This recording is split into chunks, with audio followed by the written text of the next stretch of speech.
Leprechaun. One dictionary says that's a pygmy goblin in Irish folklore. Another one says it's an Irish elf supposed to guard buried treasure. Would you believe that a young Irishman wandered into a wild, wide-open mining camp, the future site of Helena, Montana, looking for a pot of gold at the foot of a rainbow and found the Leprechaun of Last Chance Gulch?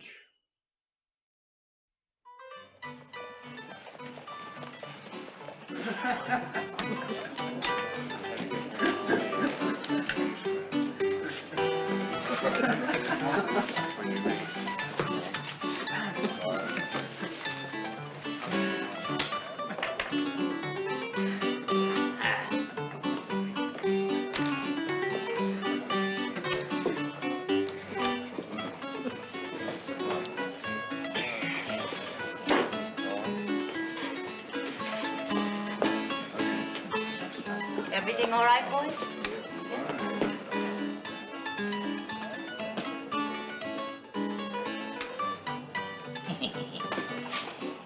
I don't mind if I do.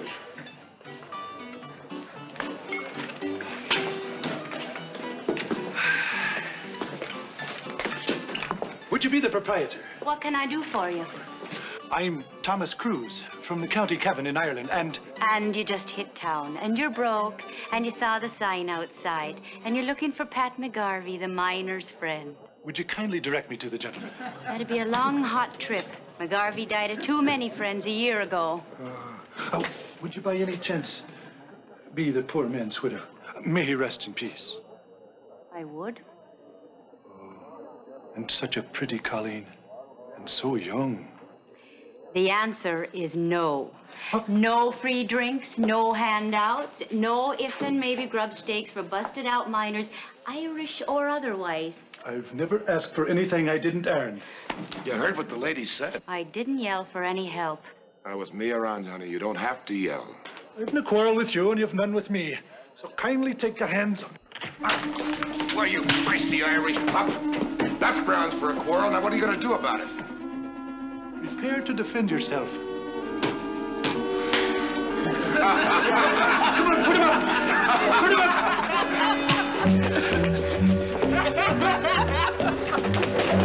I told you to take your hands up! A brick. If I only had me a darling brick.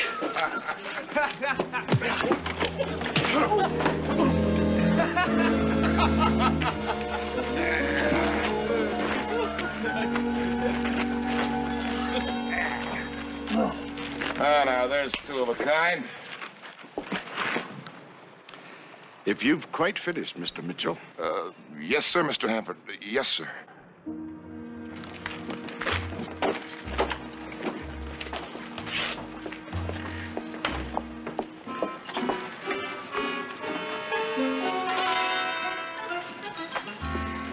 Right. Pity. Such a nice-looking young fella, too.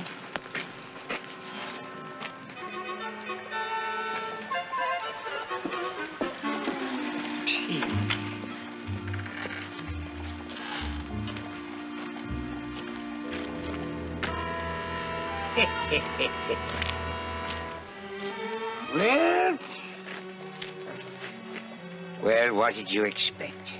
That big hunk of Lord Mitchell never picked on anyone his own size in his life. He's not apt to begin now. Come on, come on, come on. You know, I've got to be getting home. Get on with you now. You hear me? Here, come on, get...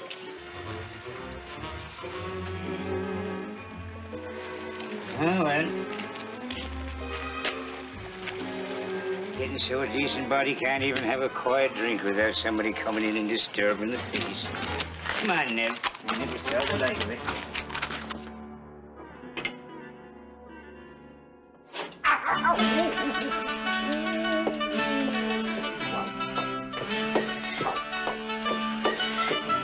Saints preserve us. It's him.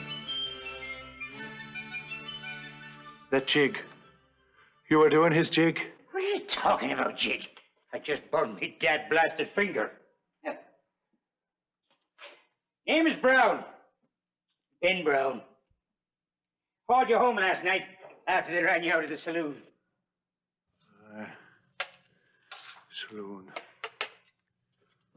I remember now. Come on, get to the table, Grub's on.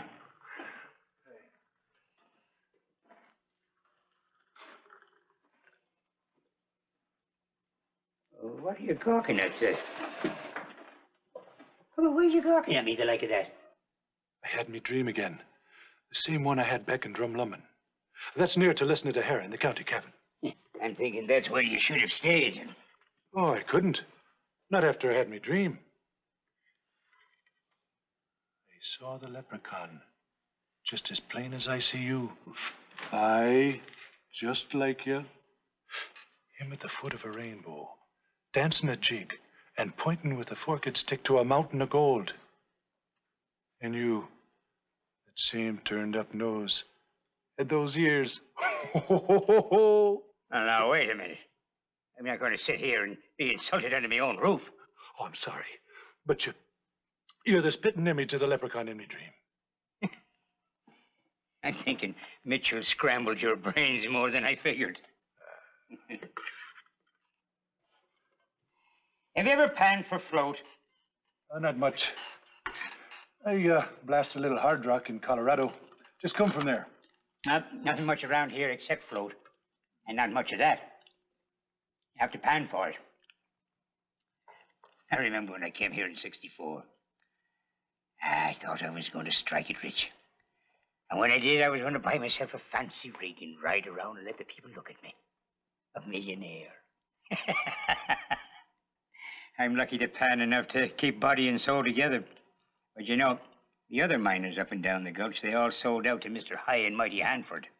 And who might he be?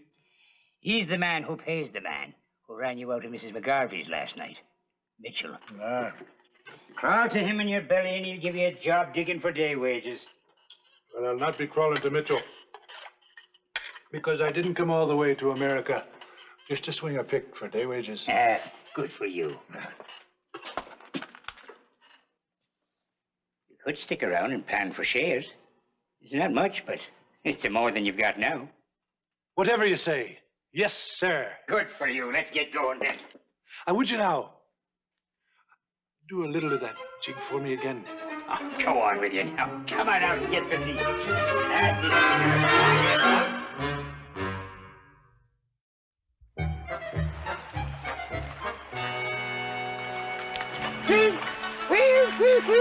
Whee, that's cold.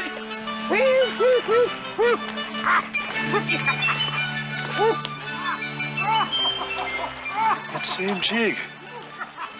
It's doing it again.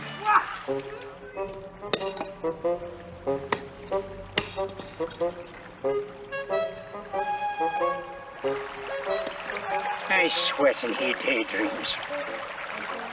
Partners.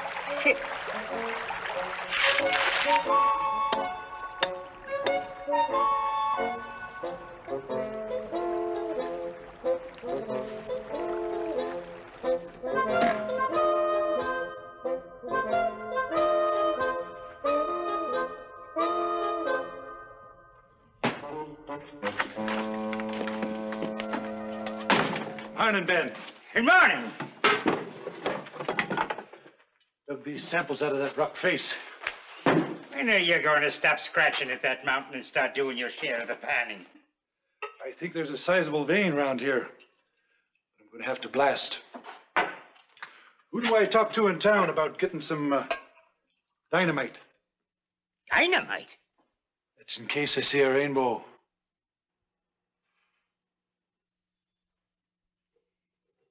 The one to talk to is Mr. High and Mighty Hanford, if he'll talk to you, which he won't. And if Mitchell doesn't see you, which he will. Well, we'll see about it when we go into town tomorrow. We'll see. Now keep me out of this, will you? Now, keep me out of this, you crazy Irish boxtrotter, you.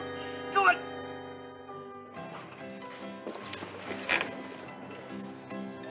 Excuse me.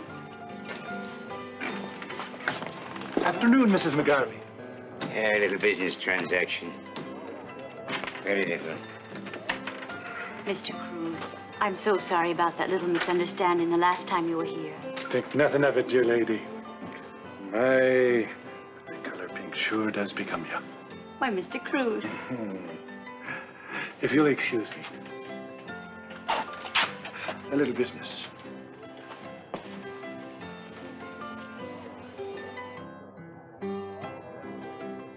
Just what's so different about this sample? Well, Mr. Hanford, back in Drumlumbin, that's near to Lisnadahara in the County Cabinet. I asked you about this sample. Well, sir, I had me a dream.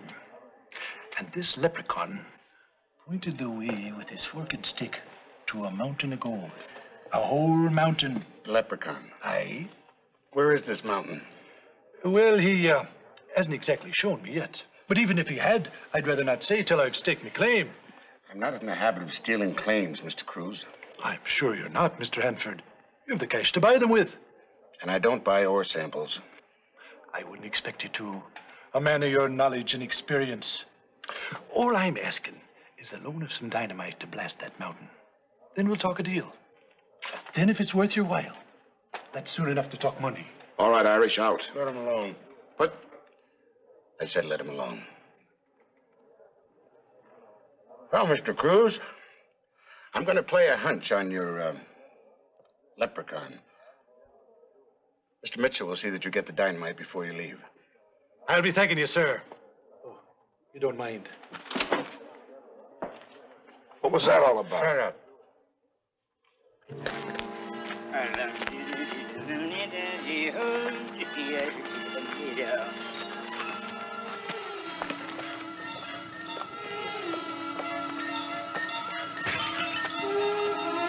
Oh, no! Ben! Me last bottle! Oh, no! Nothing at all! Sorry, Ben. Are you all right? Oh, Are you all right? No. You! It's all your fault! You dad-blasted Irish minute, you! You're no help to me at all! You and your loony talk about rainbows! Now, get out of here! Go on with you now! Get out! Get out, I tell you! Go on with you! Forked stick. That forked stick. The dream. It's just like in the dream. Don't move. Don't move. Don't move. Head towards that sheer rock face. Look, Ben. Look. Look at the colors around here. Green trees, red and yellow flowers, and the sky is blue as me mother's eyes. It's a rainbow, Ben. The face you just pointed to, it's sitting in water. It's me pot of gold. It's our pot of gold.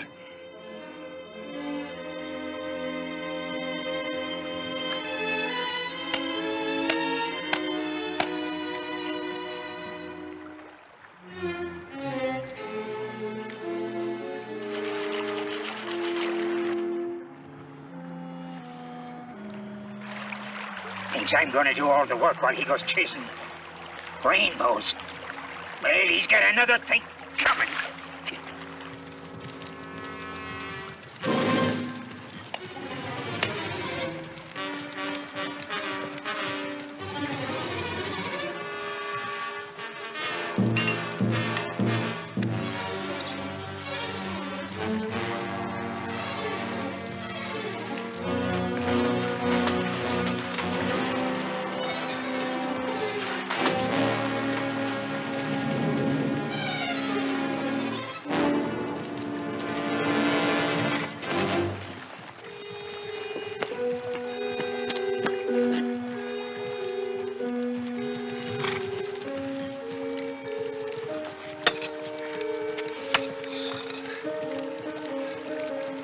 Nothing but granite and a bit of shale.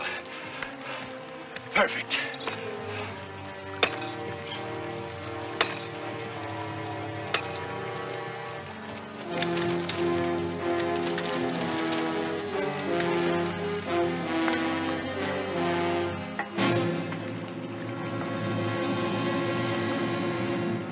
Afternoon, Mr. Hanford. I like to keep an eye on my investments, Mr. Cruz. Indeed, indeed. You have a right to know what you've bought with your dynamite. Especially when I'm dealing with a teller of Irish fairy tales. The mountain of gold is here. We'll make a deal, Mr. Hanford. Why are you being so generous? Letting me in on it. Because it'll take a lot of men and equipment and dynamite to blast that gold out. That takes money.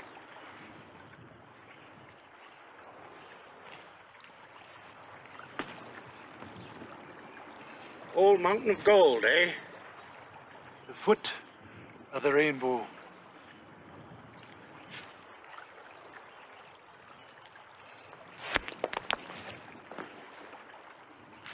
We'll see, Mr. Cruz. Aye. I'll be seeing you again, Irish. I imagine you will.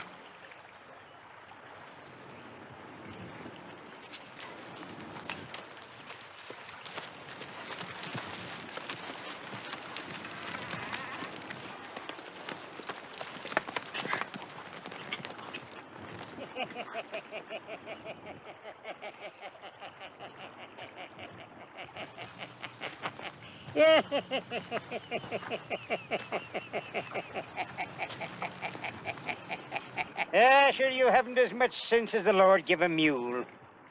You drove no stakes, you filed no claim, and you let Mr. High and Mighty Hanford walk off free and clear to rob you blind. That's in case he's a thief.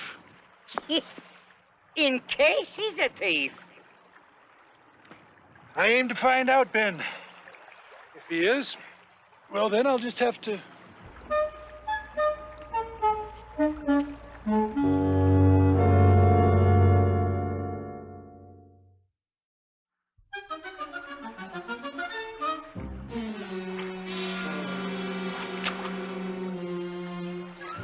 I'd break my back and scrape my knuckles raw while he goes gallivanting around.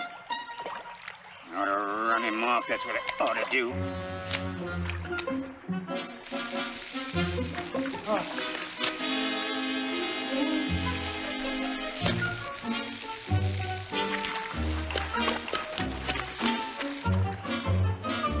You're not going to feed him.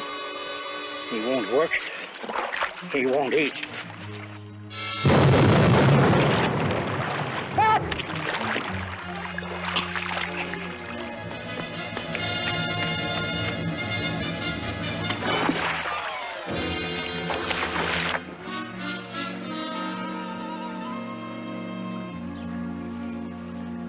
Gold.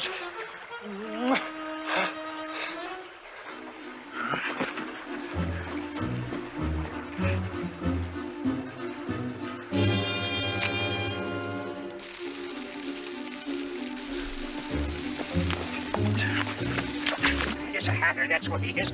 I ain't gonna have no such goings on around here. He'll blow up the whole valley if I let him alone. I'll run him out. Now you listen to me, Irish. Do you hear me? This is it. It's here, Ben.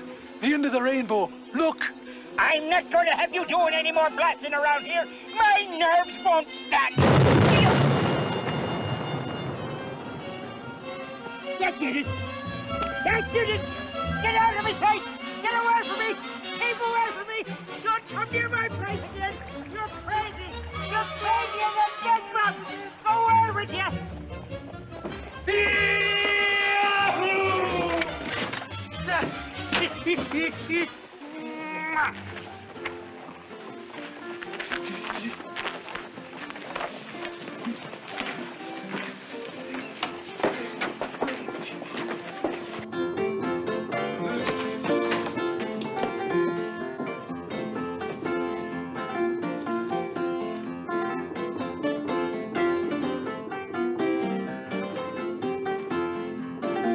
Afternoon, Mr. Hanford.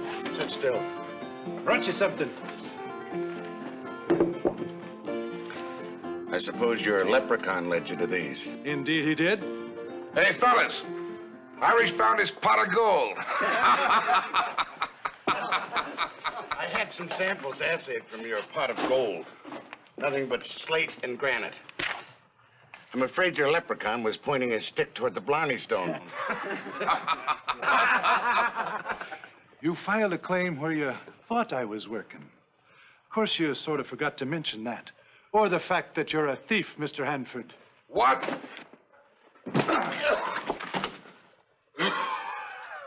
Come on. Come on.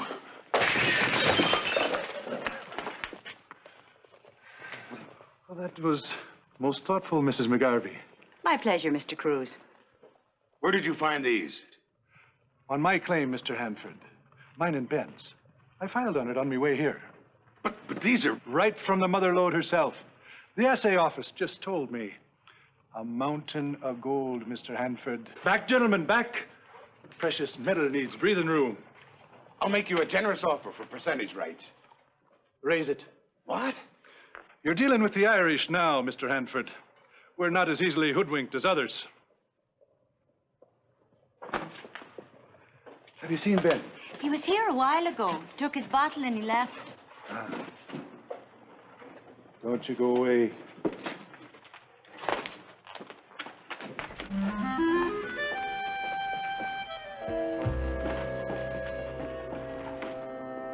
Ben? Oh, Ben.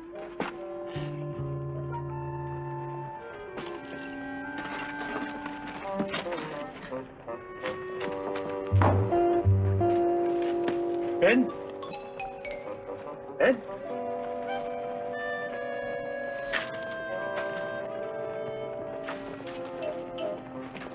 Ben! Keep away from me, you crazy Irish galoot! Ben, it's gold. A whole mountain of it. Keep away from me! It's ours, Ben. Yours and mine. Keep your distance. I don't want what's fuzzing you to come rubbing off onto me. Ben, it was there, just like in a dream, waiting for you to show me. Why don't you go soak your head in cold water a couple of times a day? Maybe... Oh, no. You're too far rusted. Ben, look at it. Just look at it. Look, you're a kind of a nice young fella. Why don't you... See, that looks like... Feels like... Aye. Smells like... Aye. Holy jumping jaspers, it's gold! As sweet and bright as the sun. Congratulations. Ben, it's yours too. We're partners. I may be drunk, but I'm not crazy.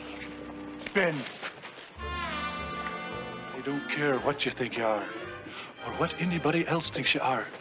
To me, you're me leprechaun. I never would have found it without you. You're rich, Ben. I am? A millionaire. Now you can buy yourself the fanciest rig in all the land. I can. Aye, and ride around to your heart's content. Me? Yes, you may.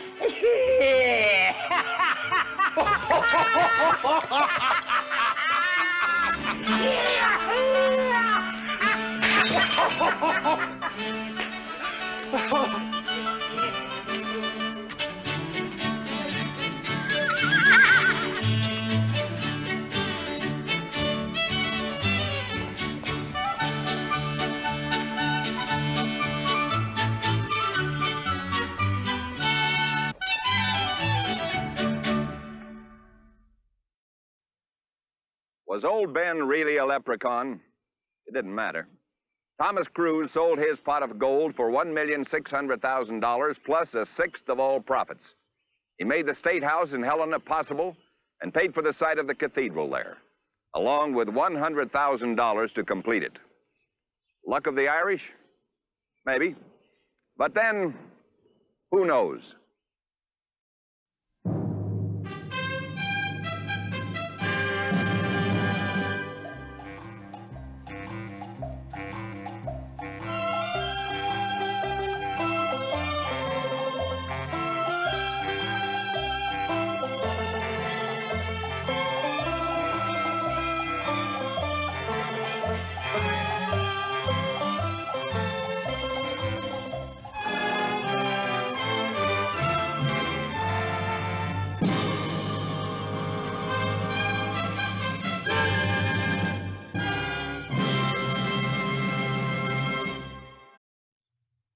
In the Old West, men often aged prematurely.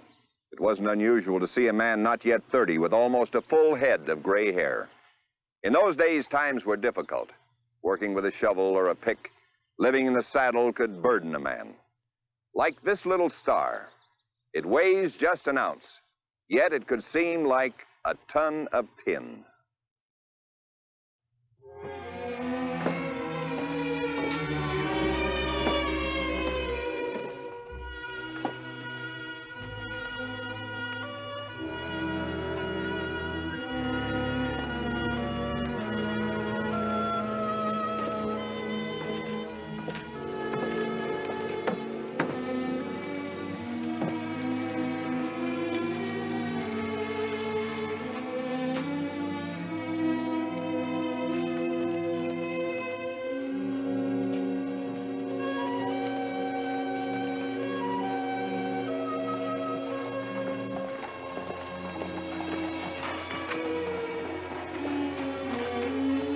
Go for your gun, Marshal.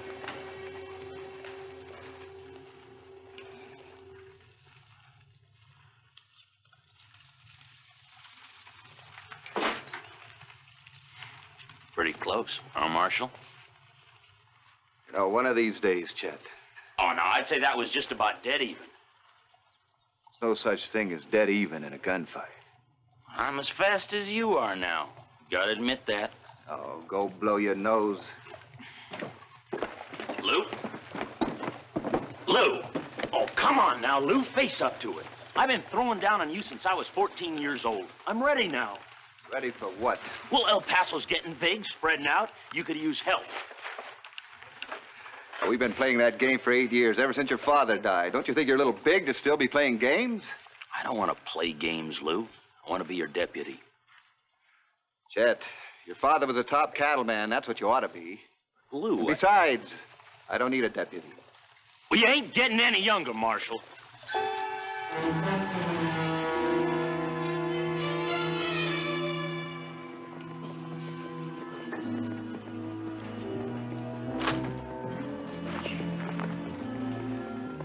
Well, stupid, that said about as well as hot gravy on ice cream.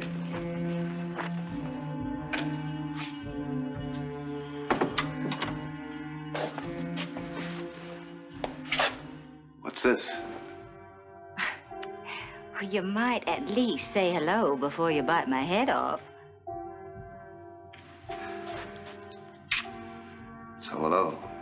Now, what is that?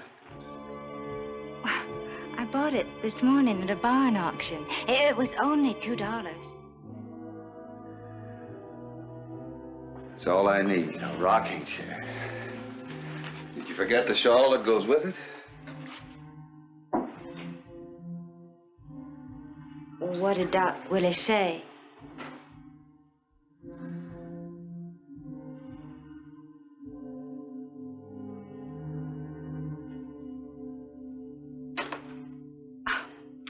Now, what is so terrible about wearing a pair of innocent little glasses? Lots of men wear glasses. Oh, Reb, I'm a lawman. I wear a badge. Put those things on, people laugh me off the street. Lou, if you need them... Reb, I don't want to talk about it.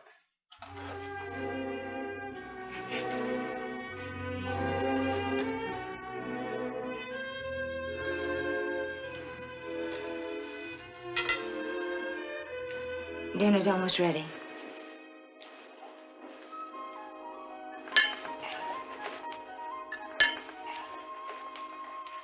Ah, Reb, you make the best chili and beans in Texas. What's for dessert?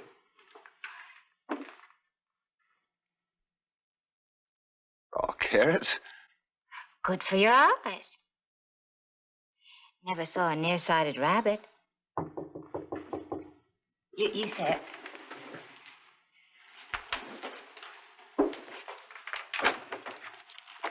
Why, evening, Mayor. Evening, Mrs. Stone. I'm sorry to bust in on your dinner. Oh, just finished. Coffee, Henry? Why, thank you. A little brandy. Oh, that sounds friendly. Just had a council meeting. I wanted to get over here right away and give you the good news. Oh?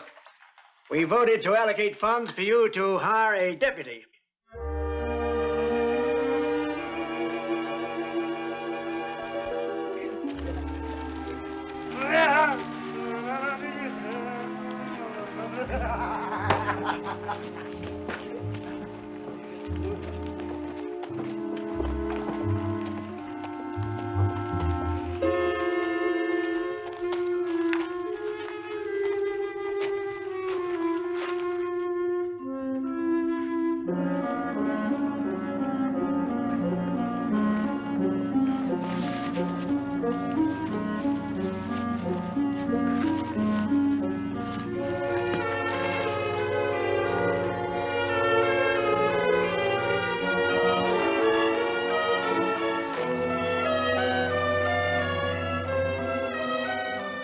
Lou. Good night, Henry. Good night, Mrs. Good night, man. Now, what is so downright shameful about having an assistant? Mr. Mayberry doesn't try to run the bank alone. Toomey has 2 helpers out at the store. Oh, Reb, you just don't understand. Yes, I do. A woman can't live with a man for as long as I have and love him without knowing which shoe he puts on first, or grinds his teeth in his sleep when he's upset about something. I'm part of you, Lou. You know, sometimes I think if you cut yourself, I'd bleed right along with you.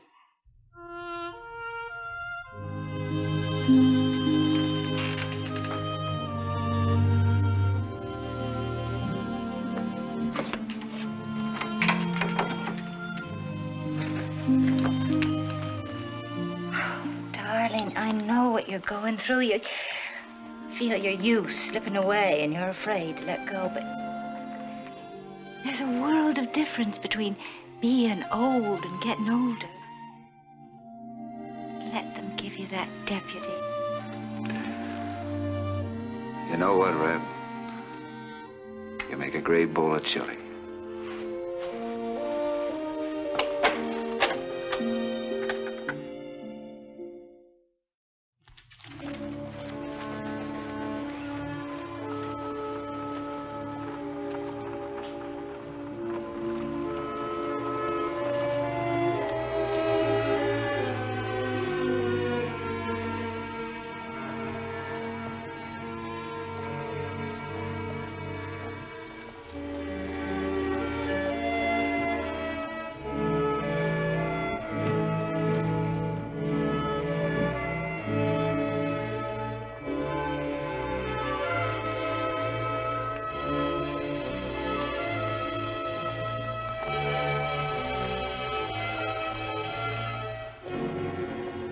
Hey, Marshal. There's a couple of cattle punchers breaking it up over at Mike's place. Looks like it's going to get out of hand. Thanks, Chet.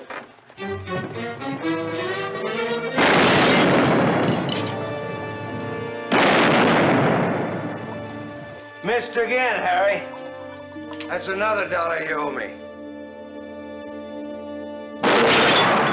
All right, hold it steady, boys. Now, you know my rules. You got 3 choices. Get out of town, go to jail, or Boot Hill. You name it. Sure, Marshal. I guess me and old Harry here's got more than noticeable reason for having those 3 choices. Right, Harry? Well, put the guns down easy. Let's go. You know the way. Oh, we just got in, Marshal. We've been pounding beef out there for near on to 3 months. It seems a crying shame to nip us in the bud the first day. Come on, haul it. He just won't listen, Harry.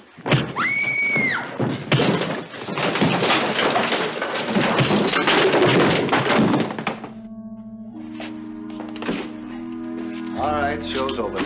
Get him out of here.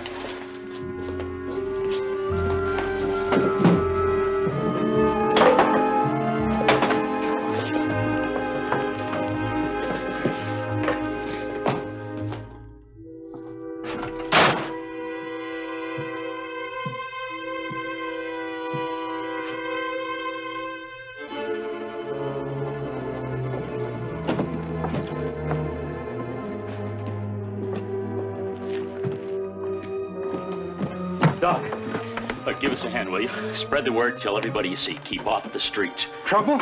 Yeah, over 6 feet of it.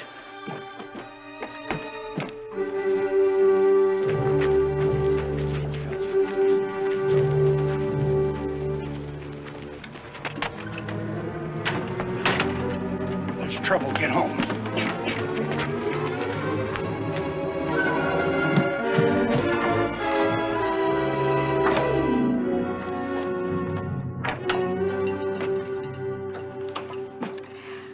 Made some cold tea. Look at this shovel. Oh, I just bought it a couple of years ago, and it's all rusty.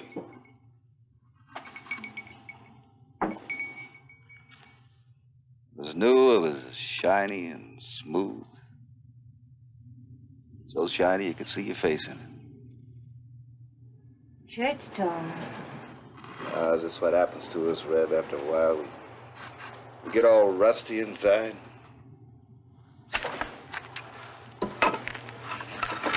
Well, it depends. That shovel would be as good as new if we'd taken good care of it. Polished it regularly.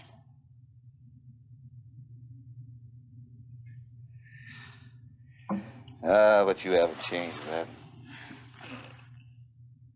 You're just as pretty and as ornery as you were the first day I ever met you. Well, I've been taken a lot better care of than that shovel.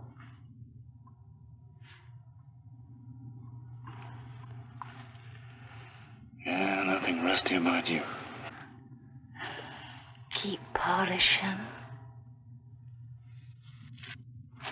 Lou! Charlie McDaniels is here. I saw him. Sure? Well, of course I'm sure. How do you know what he looks like? I saw him on that poster you got a couple days ago. I didn't even put that poster up yet. It's still in my desk drawer. Oh, well, I guess I was looking for a pencil or something. Who's Charlie McDaniels?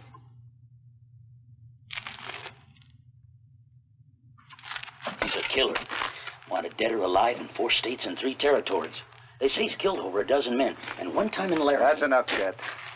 You can't go after him alone. You might have to keep supper warm for me, Red. No. I'm fixing a roast.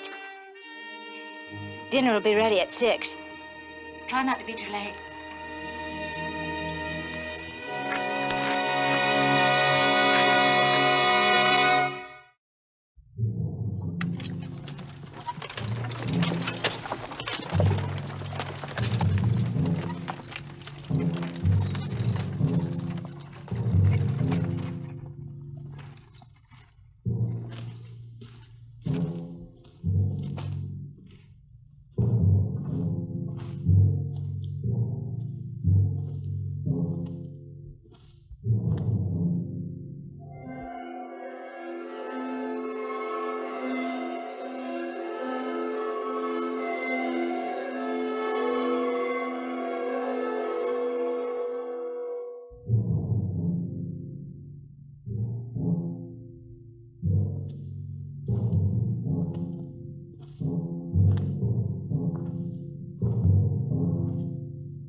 Everybody just stay cool and loose with your hands where I can see them.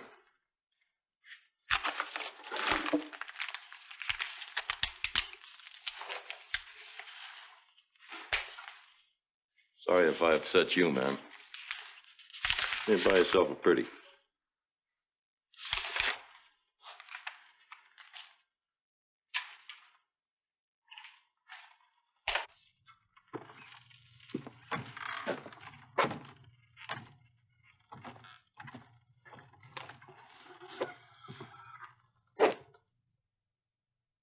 Little trouble inside, Marshal.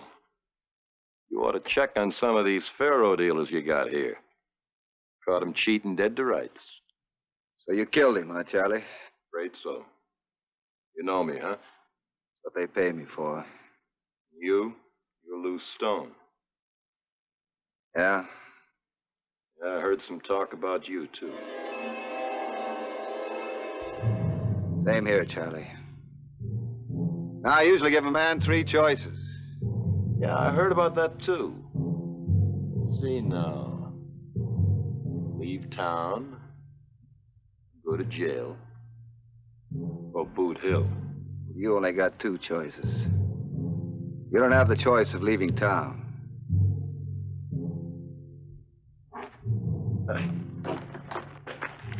You ain't gonna start trouble now, are you, Marshal? You already did. Drop your gun now. I got one choice that you didn't reckon on, Lou.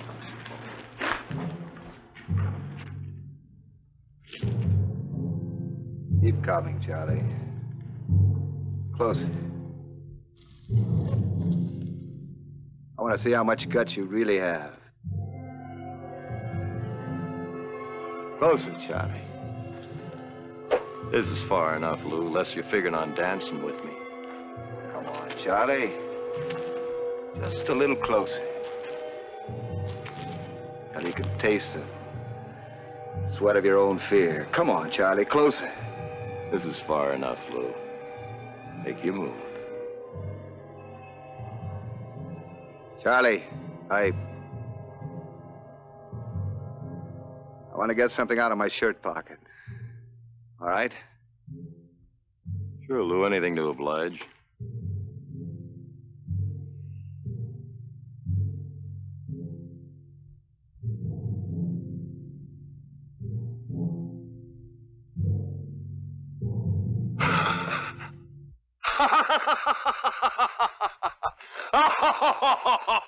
Go on home, you old man, before you get shot up. For the last time. Drop that gun, Bill.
How's that roast?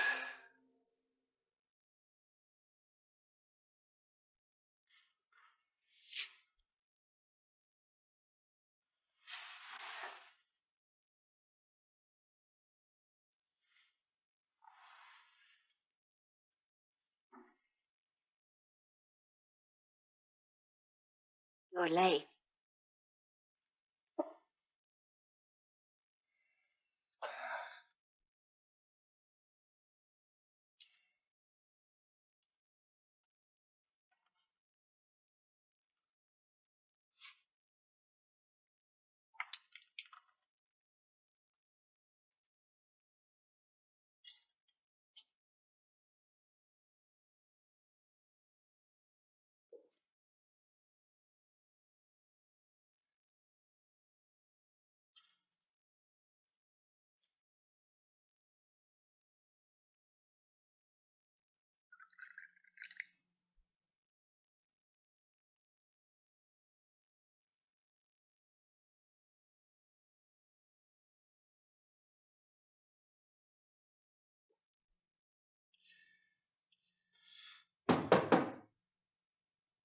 Men.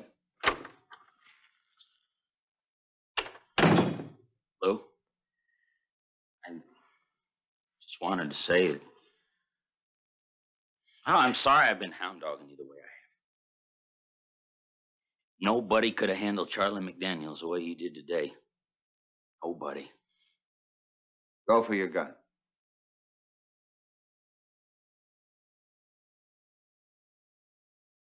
You've always worn that holster too low. Takes too long to clear it. If you're going to be my deputy, you've got to learn. Yes, sir. Now get over to the jail and see how those two drunks are doing. Find a badge in the middle drawer on the left under the monthly reports. Just happened to see it when I was looking for that pencil.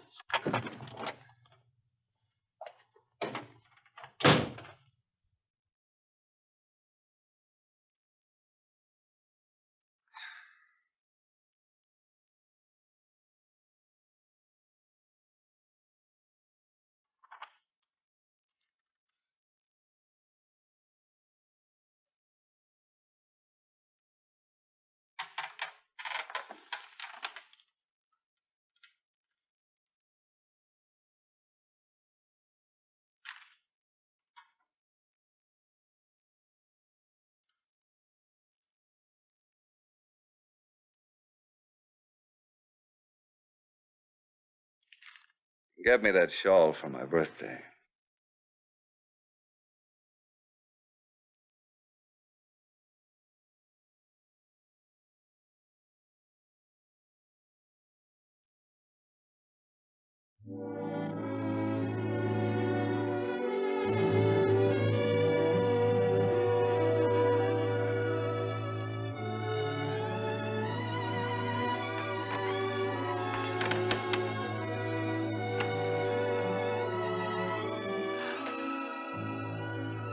You're not ready for a show. Not for a long time yet.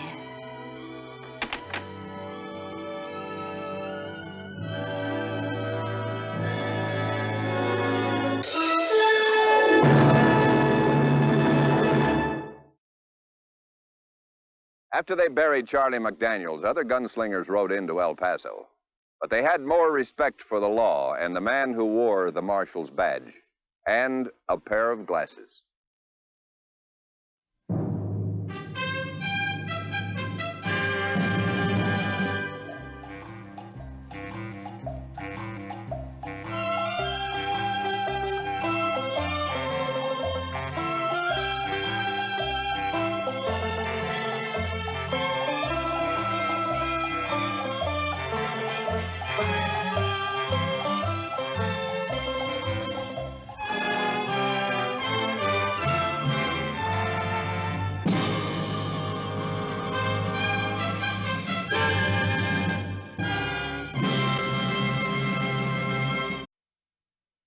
In the 1880s, there was more than gold in the Black Hills of Dakota. There were gold hunters and gold thieves and killers, both red and white. It was a raw, violent land where the only law came in calibers. It took a special breed of rugged individualists to live in the Black Hills. Not all of them wore beards and chewed tobacco. There was one, for example, who was small and female. Mrs. Dave Madison, who was known affectionately as the Sage Hen.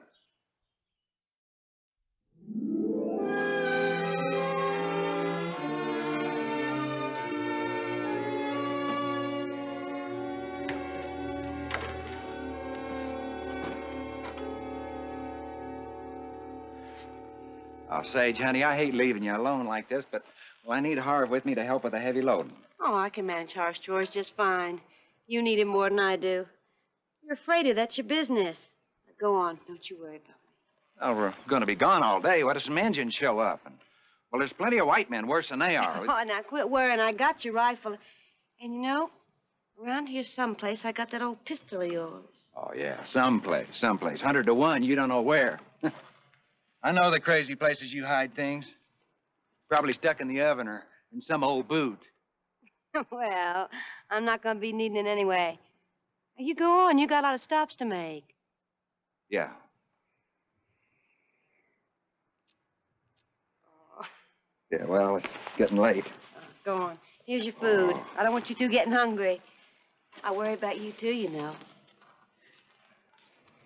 My little sage Oh, hen. Dave, come on, put me down. It's the darndest time to get mushy. Now, go on. I got my washing to do. All right. Oh, and here's my list. I want you to pick up these things for me. And tell Mr. Sampson I want some lean sour belly this time. Last piece was so fat I couldn't use it. Right. Sage, you will be careful. Keep that rifle handy. Don't worry about me. Take care of your own self, you hear? Right. All right. Come on, Harv.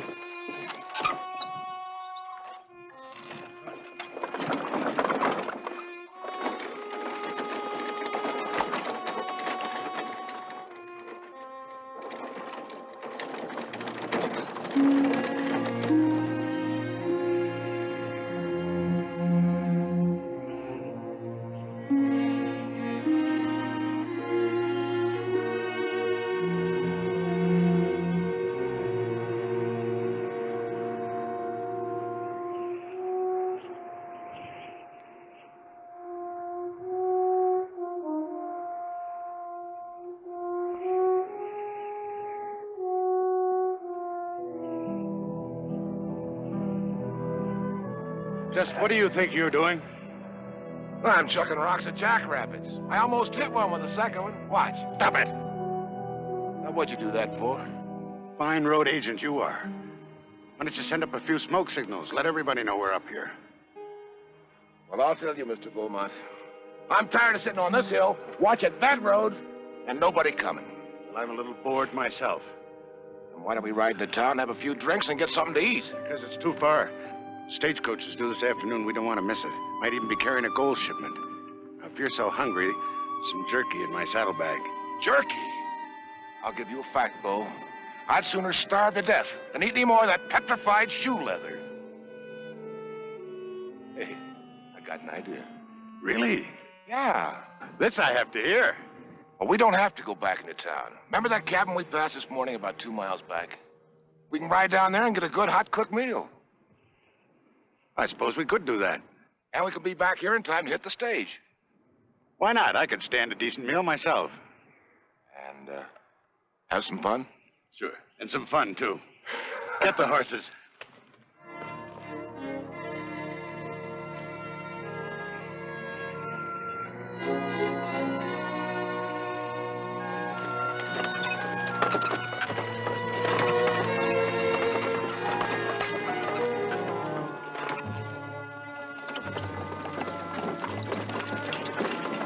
Hold it, Harv. Still worried, eh, Dave? Yeah, a little. You know, I never left her alone before. Ah, she'll be all right. What can happen? Yeah. What can happen? Let's go.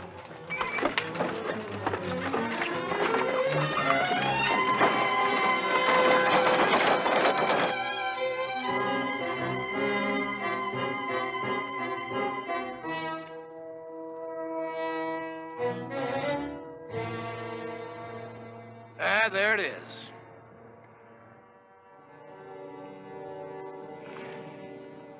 Hey, it looks like she's alone. It's hard to tell. Let's find out.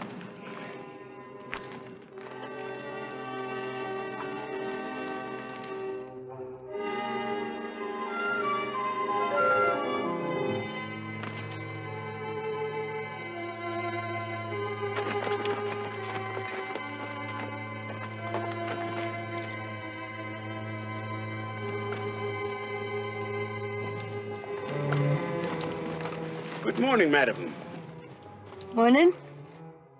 My name is Beaumont, John Marion Beaumont, and this is my friend Jim Clegg. I wonder if we might talk to your husband. He's gone freighting to Sydney.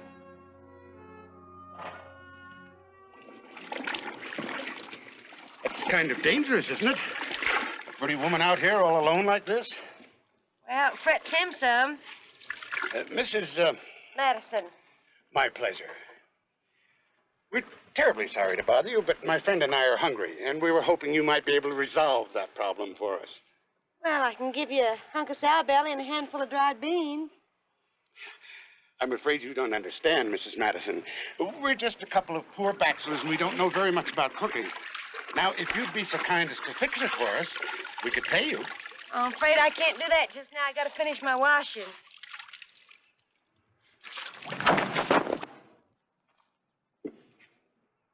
Hey, lady, I think your wash is all finished.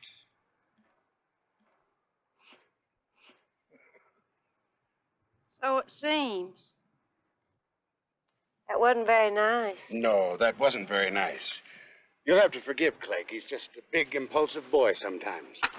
Yes, he is big. I think you'd better start preparing our repast, Mrs. Madison. Like I said, all I got's some sour belly and dried beans and light bread and coffee. It's hardly food for a gourmet, but even beans can taste good to a hungry man. I'll just finish picking up my clothes. Forget the clothes. Clegg, you better check the house first for guns. Yeah, you bet.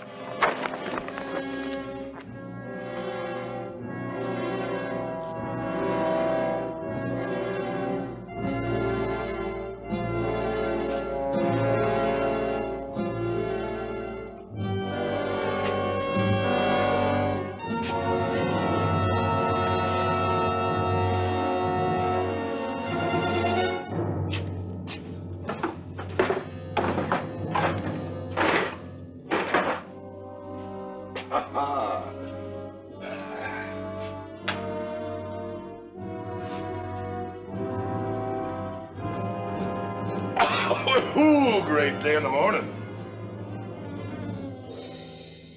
All right, bring her in.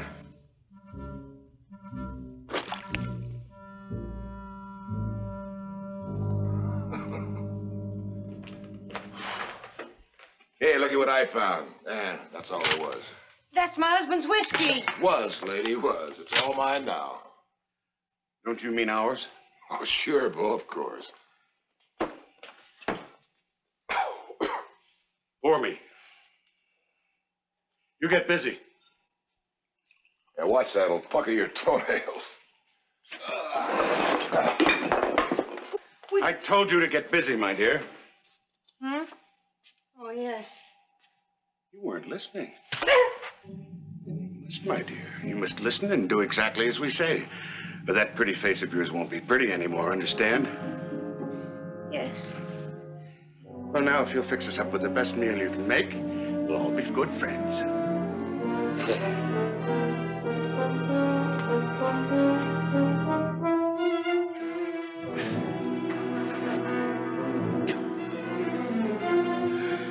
My dear, your husband has terrible taste in whiskey.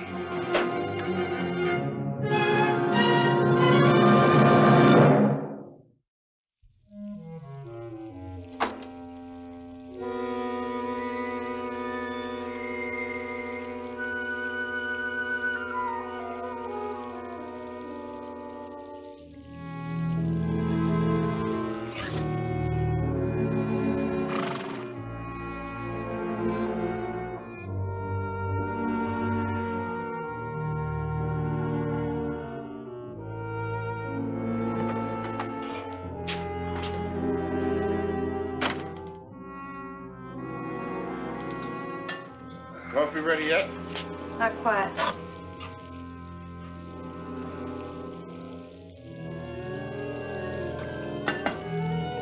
Mr. Beaumont, this ain't gonna be much of a meal, but I got some beans growing out yonder I could fix up if you like. Well, that sounds very pleasant indeed, my dear. Just to make sure that you don't do anything foolish like trying to run away, Clegg will go with you to help you pick them. Delighted, my dear. And I'll take this along in case we get thirsty. How about you, Bo? Oh, no, thank you. I'll wait for the coffee.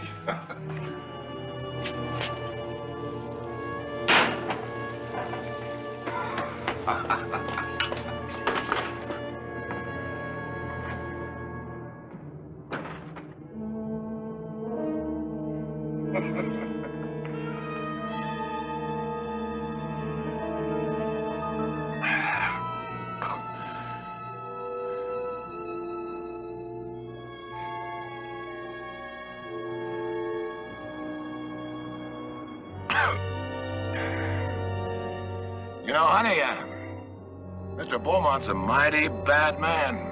Be kind of smart if you're friendly with me. Why's that? Well, I could protect you if I felt like it. You're nice to me. Mr. Clegg, you couldn't protect me from a mean-tempered jackrabbit. Why, you... Watch out! Your whiskey's spilling.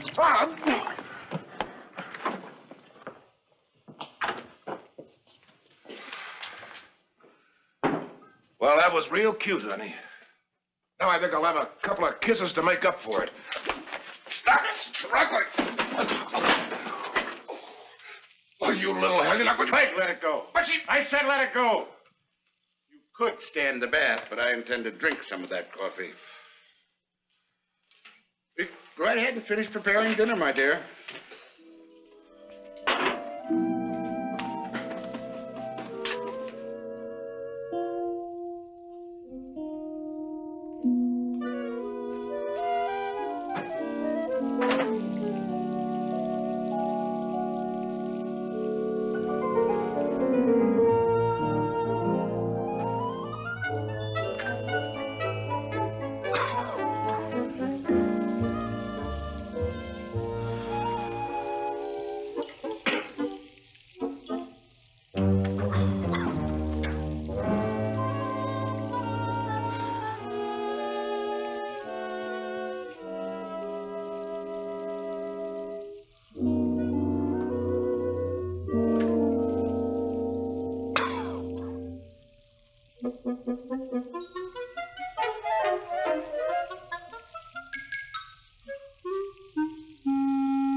Well, Harv, one more stop and we head for home. We ought to be there by supper time. Suits me. Your missus sure has a way with beans and sow belly. Yeah. I hope she made out all right alone. Yeah, she probably didn't even know he was gone. That's age. She's helpless without a man around to think for her. Yeah, maybe so, but she don't need nobody to tell her how to brew a right dandy cup of coffee. Yeah, well, that she does. And with no help. Get out.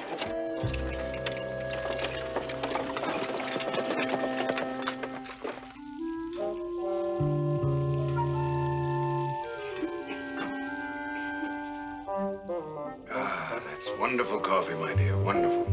More, please.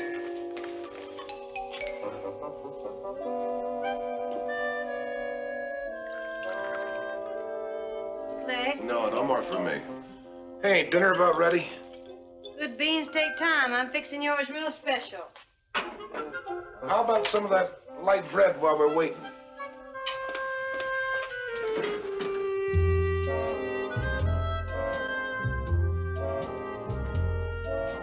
Catch.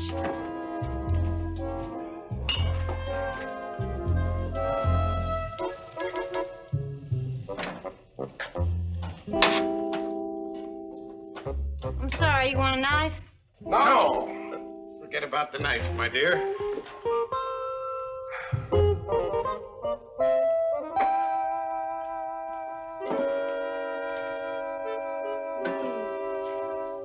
Just about right. Gentlemen, I think this is going to be a meal you're going to remember. Well, if it's as good as your coffee.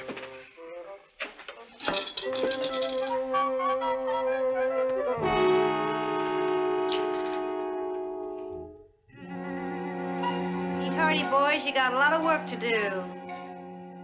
I'm not going to eat this slop. Darned old pistol always did shoot high. High? All right, now, gentlemen, let's put those temptations on the table. Let me have your guns. You first, Mr. Fancy Pants. On the table. Come on. That's a good boy. Now, Mr. Clegg, put your gun on the table. Obey her, you fool. She's crazy enough to shoot. Guess I'll just have to. No, wait.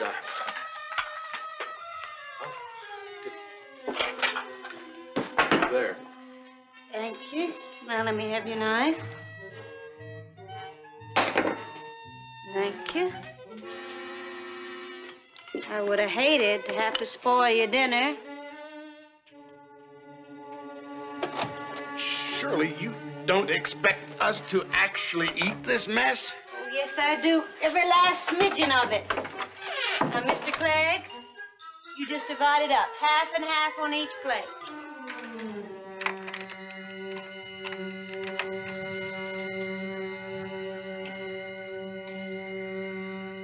Oh, that ain't gonna bother you boys. It's just little sow belly, beans, and dyed dockweed.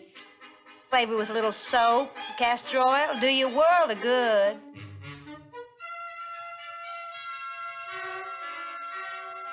Madison, we can't eat this. Mr. Beaumont, you clean up that plate. Now, I'll take it as an insult if you don't. And mad as I am, you wouldn't want to go insulting my cooking. No, boys, you wouldn't want to do that.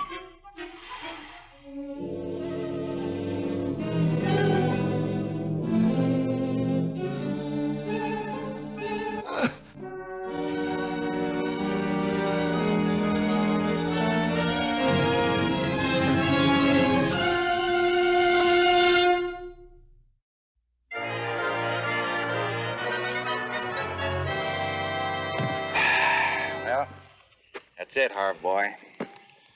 Now what's the matter, Dave? Oh, it's probably nothing, but it just crossed my mind. Sage didn't need that gun. She'd probably be scared to use it. You never taught her to shoot? Oh, yeah, I tried, but she's scared to death of guns. Can't stand any kind of violence. Oh, I guess everything's all right. Let's hightail her for home. Get up. Come on, get it. No, not like that. Come on, scrub. You gotta put your back into it. Oh, I can't, Mrs. Madison. I'm too sick. You'd be a lot sicker. Come on, scrub.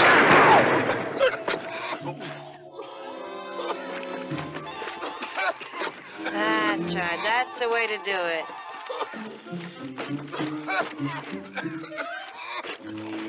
You're looking a mite poorly, fella. Maybe you ought to just... Oh, no. No, I'm fine. I'm fine. Good. That's right. That's what it takes to get it washing clean. Plenty of soap and hard work. A joke is a joke, but this is inhuman. We can't work in this condition. Want to bet your life on it? Oh, please, Mrs. Madison. Please, let us go. I told you we have money. We'll pay for any damages. My dears, you are paying. Go on, get back to your scrub board, you imitation villain. Shoot! Go on, go on. Now, you just hush, pick up a clothesline, fix it, and I want you to hang up the clean clothes. And you get through with that, I think you just better spell the scrub woman a bit. She's looking a mite poorly. You know, boys, I don't think you eat right. Scrub! Come on, Scrub. Come on, Mr. Clegg. You can do better than that. This is inhuman. That's right. Tied up. Come on, boys. Mush.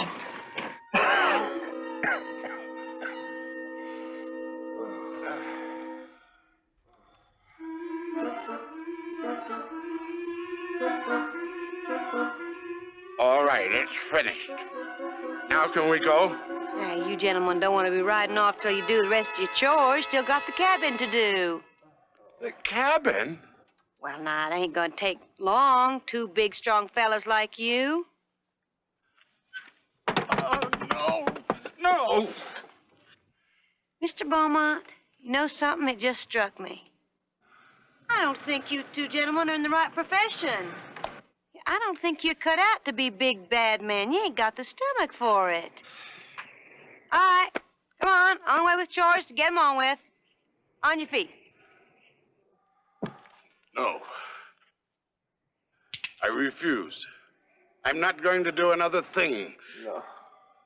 No, we're not gonna do nothing no more. Nothing.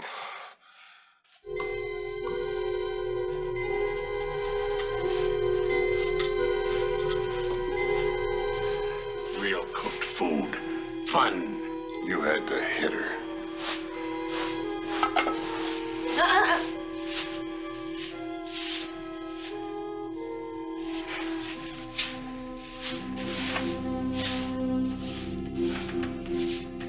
Well, it ain't good, but ain't bad. I guess you all are done. You can go now. Hold it. Now what? You ain't gonna run off without paying me for that good food. Food? Be $1 apiece. Just put it on the table.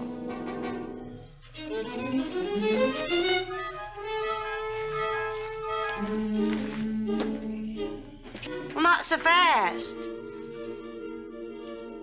That'll be another $1 for all that whiskey.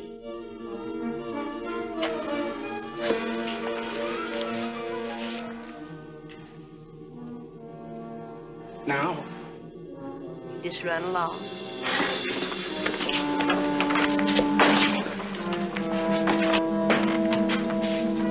Anytime you boys get hungry, you come back. Bye, boys.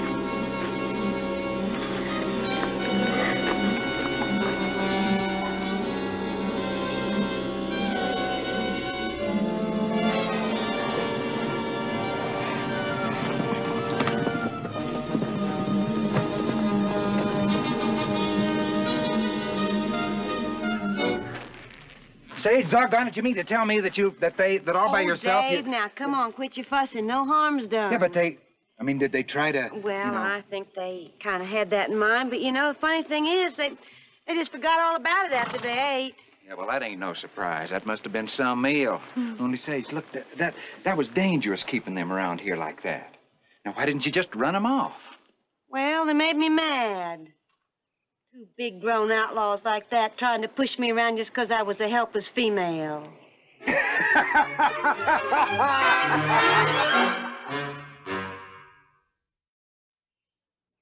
For the men who lived in the Black Hills of Dakota, the story of Sage Madison had a very practical moral. No matter how hungry you got, it just didn't pay to mess around with a sage hen. See you next week when we recount another story of the Old West.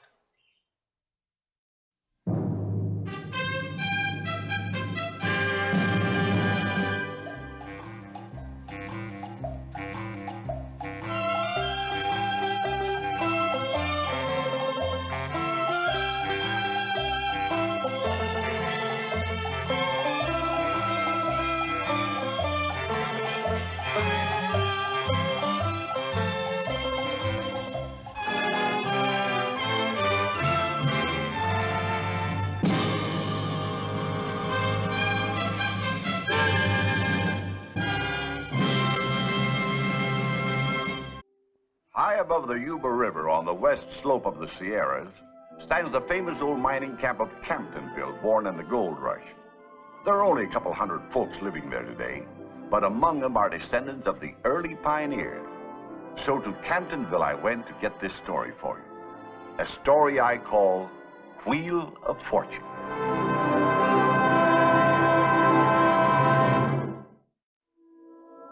The first thing you see as you enter the town is this monument with an inscription which begins, "On this spot in 1878, yes, here's where it happened. The discovery that added more to the wealth of the world than all the gold of California." On up the main street I went and found the man I was looking for.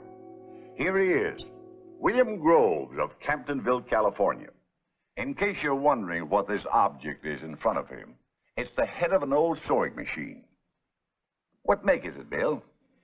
Grover and Baker, Boston, 1849. It came around the Horn during gold rush days and ended up in Camptonville, in the home of Mrs. Margaret Groves, this man's grandmother.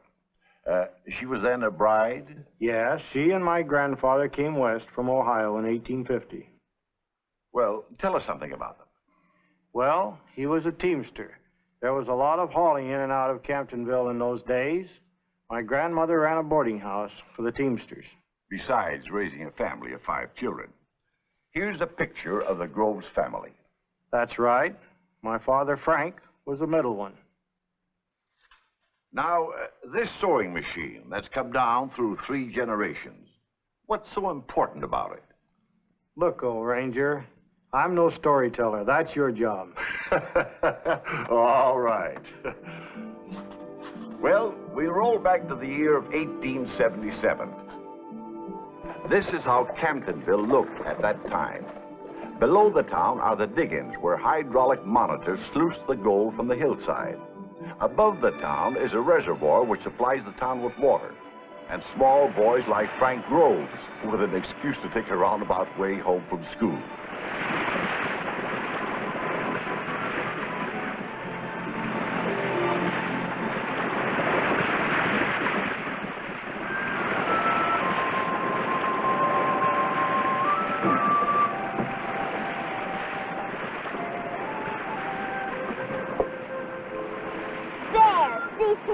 You almost fell in, but I didn't. If you had, you'd have been sucked into that pipe and drowned. But I wasn't. I'm anything you can do. Yeah. Bet you can't climb to the top of that tree. Neither can you. Oh, no? See that white rag near the top? I tied it there. When you get up there, you can see all over the town, past the mills, and clear down to the diggings. Well, ain't you gonna do it? I haven't got time to dig. Brady cat. Anyhow, it's getting late and I've gotta go home. I dare you.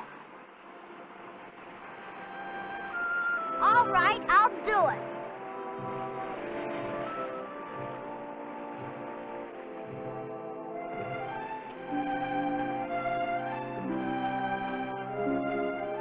Well, go on. I'll help you get started.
Grab the back end.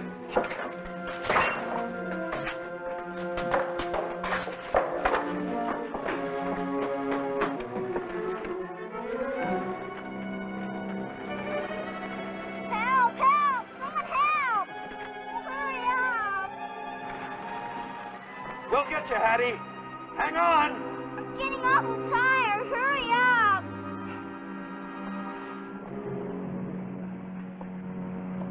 That's the boy. Up we go.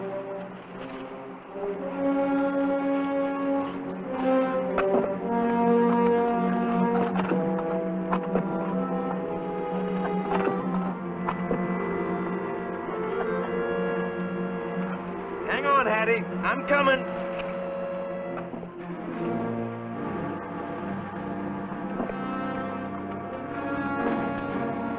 All right, Hattie. Now, you do what I tell you. Now, here, you put this foot down here. Come on. You're doing fine. That's it. What? Yeah, there's a branch. Now, the next one. That's the girl. Now we're going.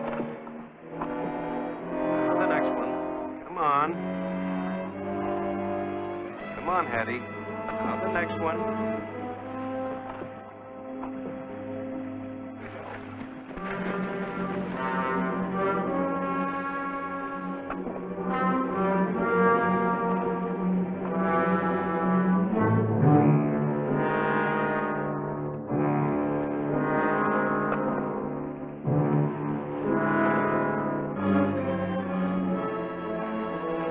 Hello, Hattie. Everything's all right now. She's dead. No, she just fainted. Here, I'll carry her home, huh? She lives right next door to us. All right, here you go. I was awful scared. Mercy, what happened to you, Hattie? Your dress is all torn. I got stuck in a tree about a mile high. It was awful. It was all my fault. I dared her. Oh, Frank. She's none the worse for it, ma'am, except for her clothes. Mr. Pelton brought a ladder. Well, you let me take her dress, Mrs. Meek. I'll mend. I can do it. No, I feel responsible. Oh, I tore my petticoat, too. Oh, and my... Never mind, Hattie. You've enough mending of your own, Mrs. Groves. But I do have a sewing machine.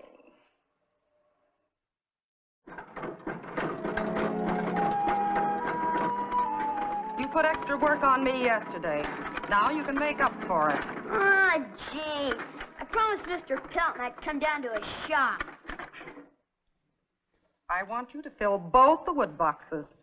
After that, you can set the mouse traps. Yoo-hoo, Frank! Come on out and play! Hey, that's Hattie. Have I got to work all day Saturday? Everyone else in this family has chores. Not Liddy. Lydia's only a baby. Frank, will you please get a move on? After I finish, then can I go down to Mr. Pelton's? What for? Just to watch him work. It seems to be a habit of yours, watching other folks work. I'm getting the kindling right away.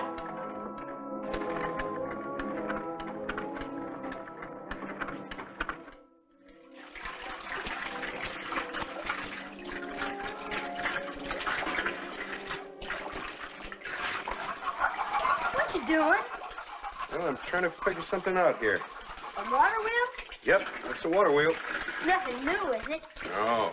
They've had water wheels for 4,000 years, since the days of Pharaoh. And you know, the ones we're using in the mills of Camptonville today are no great improvement over those primitive wheels.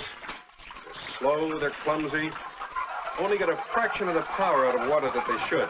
You know something? I'm going to be a millwright, too, when I grow up. Well, that's good. You make up your mind and you stick to it. Like you. Me? I've tried my hand at everything. Came out here to California in '49 from Ohio. Ohio? So did Ma and Pa. Grub for gold all up and down the riverbeds, with no luck. Then I turned to fishing for a living on the Sacramento. There wasn't much future in that. Then I came up here to Camptonville, thinking I might have another try at mining. But by that time, they'd started the big hydraulic operations. And a fellow with no capital didn't have a chance. You must have been getting pretty old. 36. Yep, 36 and nothing to show for it. That's when I became a millwright. You have a lot to show for that. Well, I helped build most of the big stamp mills around here and the schoolhouse. You didn't build that. And you stopped wishing it had burned down. How'd you know? All boys do. Well, I guess I'll close up shop and call her a day, huh? So early? Well, it's after 6. Supper time for you, isn't it? I suppose. You suppose? Boy, I understand your mom's one of the best cooks in Camptonville. Yeah, she cooks all right. Yeah, you should see what they sling at us down at the Miners' Hash House. Hey, Mr. Pelton, why don't you come and board at our house? Oh, no, I wasn't hinting. No, honest. My mother feeds all the Teamsters. One more person wouldn't matter. Yeah, that sounds mighty tempting. To an old bachelor. Eating a real home, huh? You wouldn't have to sit by either of my sisters. You could sit next to me. I'll tell you what. You ask your mom, and if she says yes, it'll suit me fine. Oh, boy. And so Lester Pelton became a member of the Groves family. Time rolls on. 6 months, a year, till we come to another Saturday morning in 1878.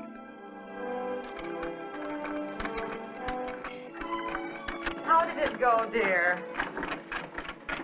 Oh, this isn't straight at all. The first thing to learn is to keep your feet moving steadily on the pedal. Don't jerk. Hello, Mr. Pelton. Well, what's this? Sewing bee? Not me.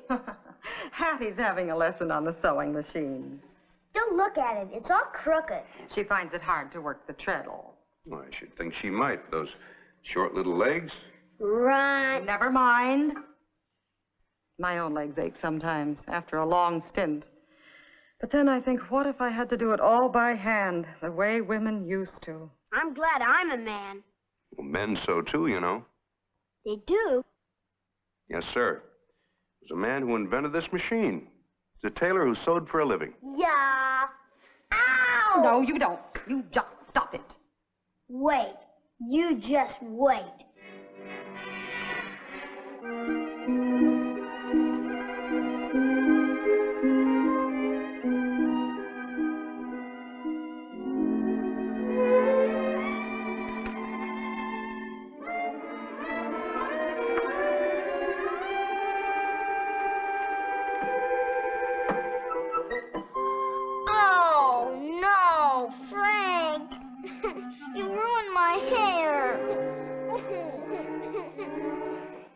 Didn't Hattie hear the bell?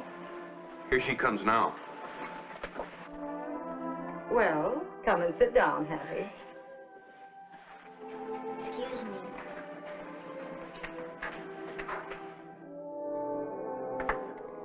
What makes you walk so funny? Nothing. Sideways like a crab. Ow! Stop kicking. Frank, behave yourself. Hey, looky. Ink. How did it happen? I guess it just dropped in the inkwell. Both of them?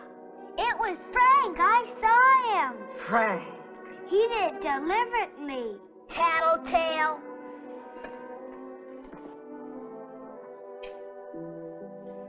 She has ink spots in the back of her dress.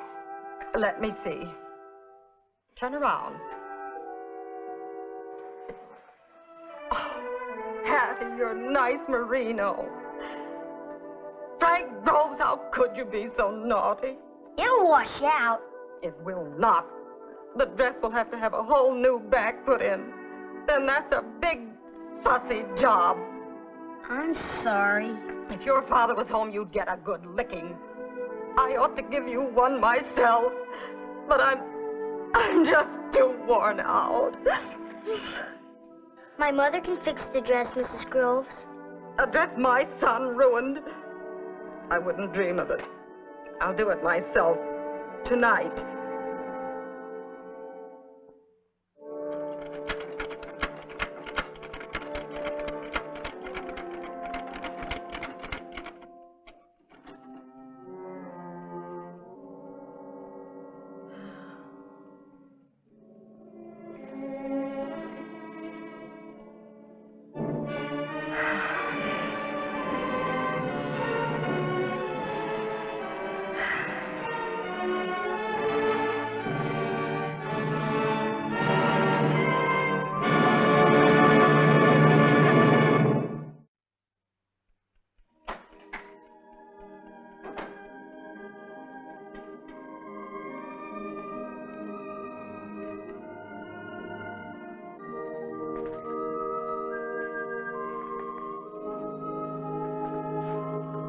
Mrs. Groves. Mrs. Groves.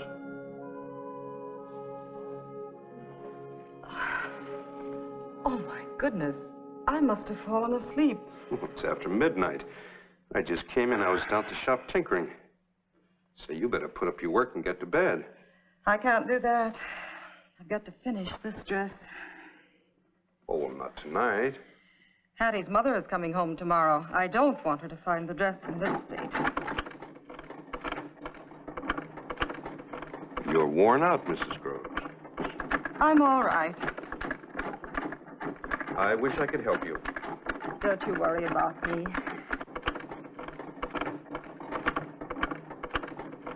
There must be some way to make it easier. We pick up the course of our story a few weeks later.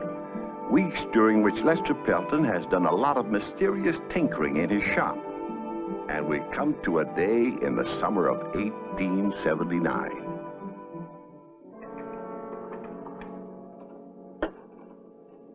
All right, now, Frank, hand me that wrench, huh? It's a good thing Ma's in the kitchen making currant jelly. She'd be out here and see us. That's why I picked this morning. Mrs. Meek's coming over when we get it all rigged up. Well, you told her? I just said we had a surprise for Ma. Oh. I didn't say what. Hey, where's the wheel? It's hidden around the corner of the house. I'll go get it.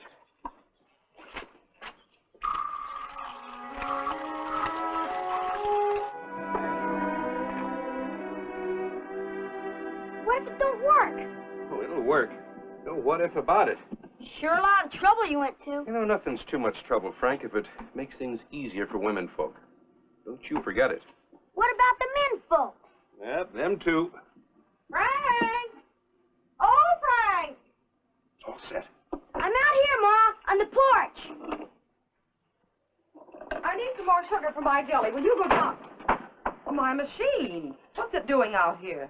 It'd be too wet in the house. Wet? What have you done to it? What is all this contraption? Well, this is something I rigged up so you can sew without working that treadle. It'll work all by itself. Well, with the help of water. Now, look.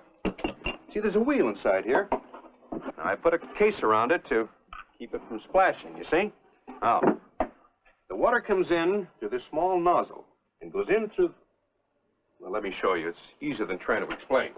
Here, now, you sit down right here.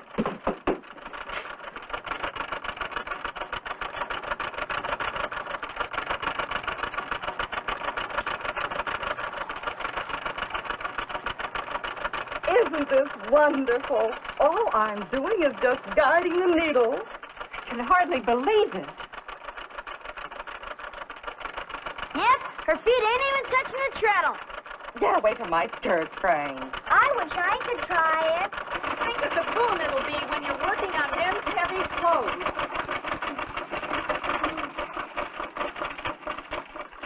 Mr. Pelton, you're a genius. How'd you ever think up such a thing? He's been tinkering for ages down in his shop. Water power's been an obsession with me ever since I came to California and worked around these rivers. This wheel is just perfect. No, it could be improved. I don't see how. Well, you see, there's still a lot of power in this little stream of water we're not using. We're getting all we need. Well, for a little machine like this, yes, but now what about the big machinery in our mines and our mills? You think of all that potential power locked up, going to waste. I'm no engineer, but I'm going to keep on experimenting until I've found the answer. A wheel that gets the utmost out of water.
George. I have got it. I've got it! This partition does the trick. Now, the water splits as it hits the cups, and you get a force from 2 streams instead of 1. It's the secret I've been looking for.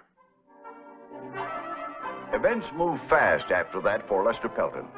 Working feverishly in his shop, he produces his first model of a so-called splitter wheel. From there to bigger and better models, turned out in a nearby foundry.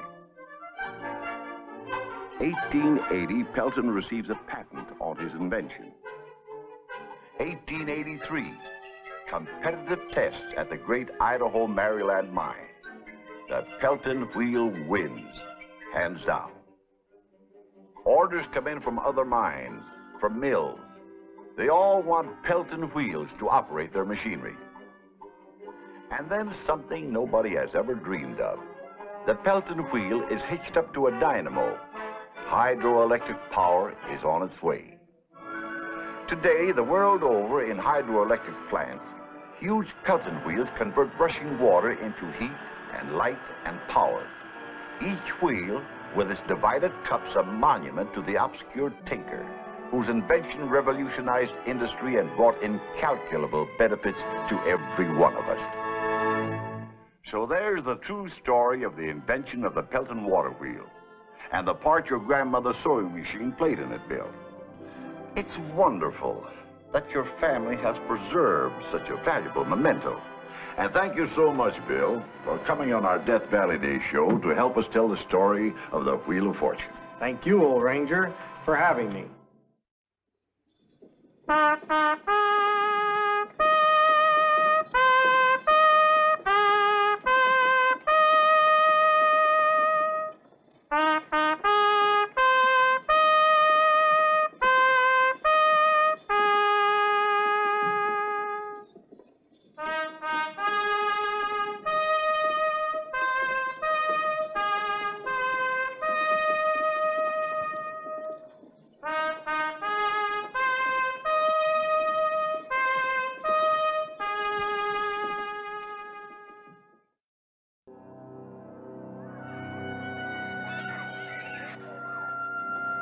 Hold these truths to be self-evident, that all men, that all men are created equal, that they're endowed by their Creator with certain inalienable rights.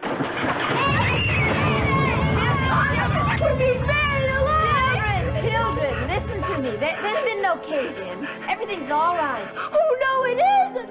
My daddy says the whole town will fall apart if they don't stop digging underneath No, it. they'll stop long before anything like that happens.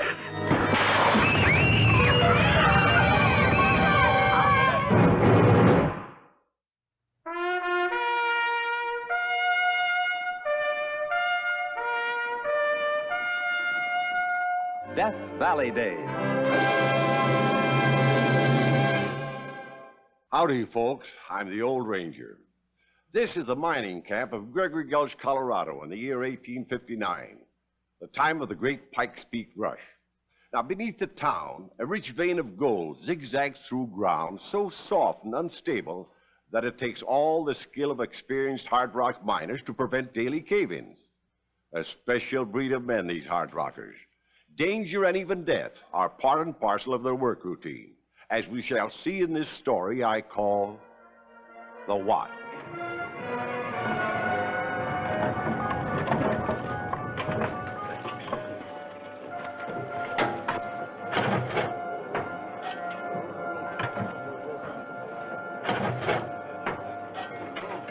You think your sister'd be there this late?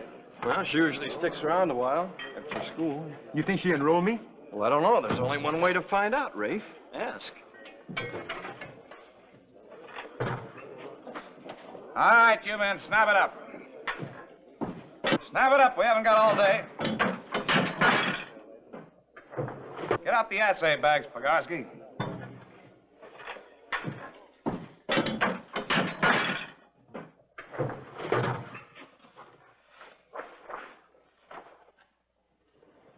Well, is a pleasant surprise. Good afternoon, Mr. Short. Has my brother left already? Oh, he's up at the assay office.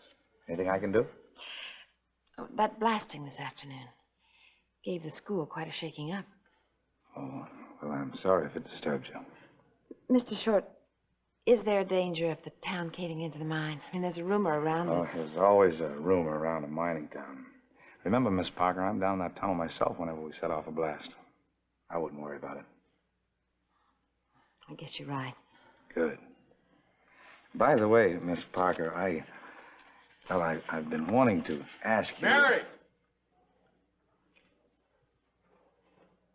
George! Excuse me, Miss Parker. What are you doing here? I wanted you to come down and look over the school building to see if it was damaged any from that blasting this afternoon. Oh, well, sure. We were going to drop by anyway after we got washed up. We? Oh, Mary, this is Rafe Bogarski. Rafe, Mary Parker, my sister. It's a good meeting. Rafe is from Poland. He wants to learn to read and write English so he can get his papers. For to be citizen. I see. Oh, Mr. Bogarski, my hand. Oh, excuse me. I study very good. Oh, I'm sure you would. It isn't that. It's just that we're terribly overcrowded already. We hardly have room for the children, even. I'm afraid I'd have to say no. I wish there were some way. Of course, if you would study hard on your own time, maybe I could guide your work in the evenings. Oh, I study hard the hardest, and I pay too. Oh, no, that won't be necessary. Oh, yes, you deserve. But I have something else. This Oh, no. is Papa Pogarski's watch. This most greatest treasure I own is yours. I wouldn't dream of it. Oh, please, it's a very good watch. Runs for 7 days. I wind back here like this. It run now maybe 50 years. Never run down, never stop. All the more reason. It's a beautiful watch, but it's a family heirloom. It's priceless. For to be citizen is priceless too. So is fair trade. All right, Mr. Bogarski. Thank you. You wine every Sunday. I promise. It ring the hour. Oh, it's lovely. Perhaps if you could come tonight at 7, we could begin your lessons. Oh, I'd be there. You bet I'd be there. Okay, you run along now, sis, and we'll wash up and drop by the school. Oh, thanks. Bye. Bye. Bye, Mr. Short. Oh, good afternoon, Miss Parker. Come on, let's go.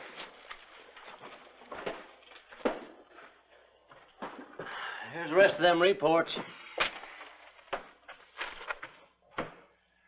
You know, it looks to me like that mucker Pogarski and that Parker girl hit it off right smart, huh? I sure gotta hand it to him, though. What do you mean by that? Well, him giving her presents and making out like he wants an education. You fool enough to believe that? Why, he's got it all figured. To see her every night. Now, when did any other man have a chance to do any courting?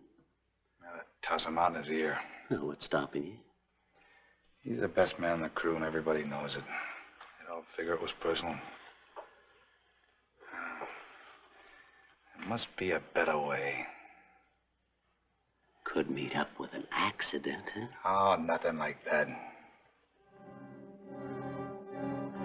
What if he quit? He'd have to clear out of the country to get another job. No other hard rocking around here. But why'd he quit? Well, he'd find some good reason to do that. Some mighty good reason. Oh, Bogarski. I've run into a little emergency I could use your help on. You better not wait and take him a while. Okay, I'll see you later, Rafe. I'd be there. You bet I'd be there. The folks in town are getting nervous about caving. Maybe if we did some double shoring back in number 2, they'd feel safer. Why don't you take a half a dozen of those timbers back to number 2 so the crew can set them first thing in the morning, huh? Only one man for this job? Well, Pogarski, I always figure you're the equivalent of 2 men.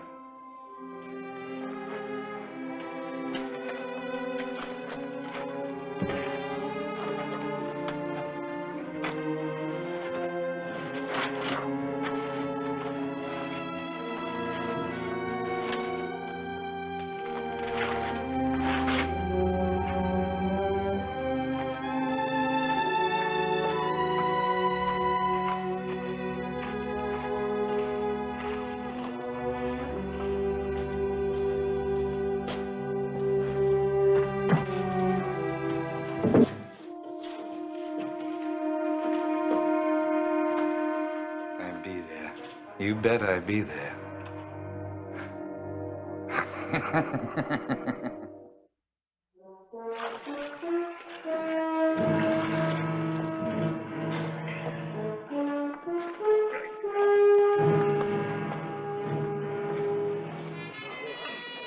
10 times 9 is 90.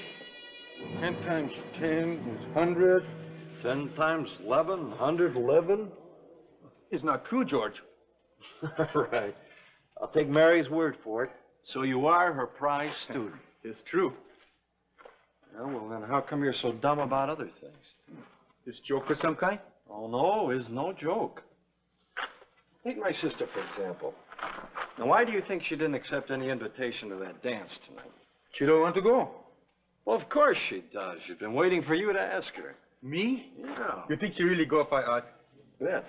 No. No, she never go with me. What's the matter with you, Rafe? You losing all your courage? Day after day, you let Short bully you around like a kid. Now you won't even stand up to a girl. One of these days, I'm gonna punch Short right in the mouth if you don't. Please, George. No trouble. Not until I learn to read and write. I want to speak to you a minute, Bogowski. I've got your pay here.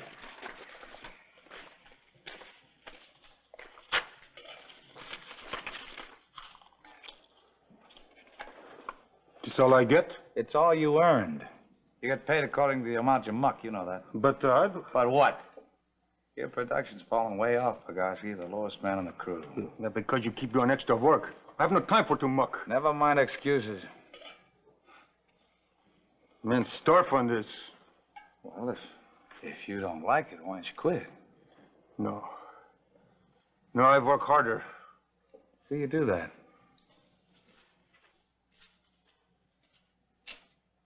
Bogowski, we're 6 picks short on the tool count. They must have fallen off the car. You go back and find them, huh? Well, what are you waiting for?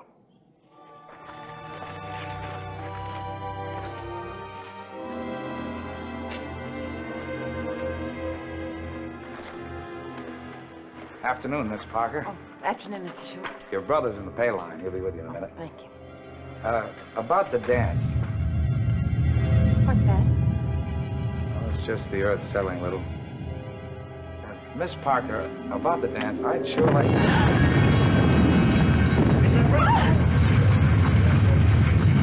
All right, you men, we'll need a shoring crew. Grab the tool. George! Mary, get out of here. It's not safe. Rafe's in there! Are you sure? Yes, I'm going. All right, just stay back.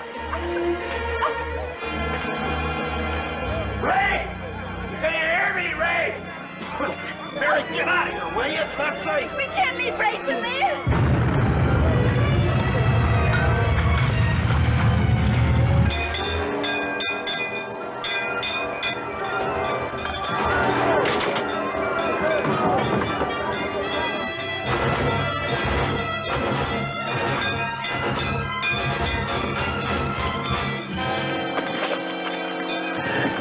Something's happened on the mine. Something's happened on the mine.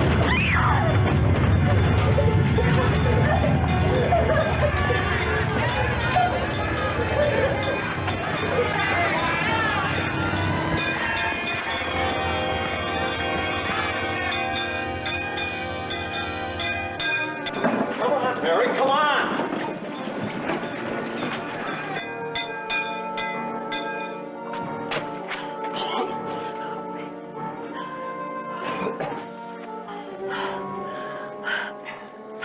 You all right, Mary?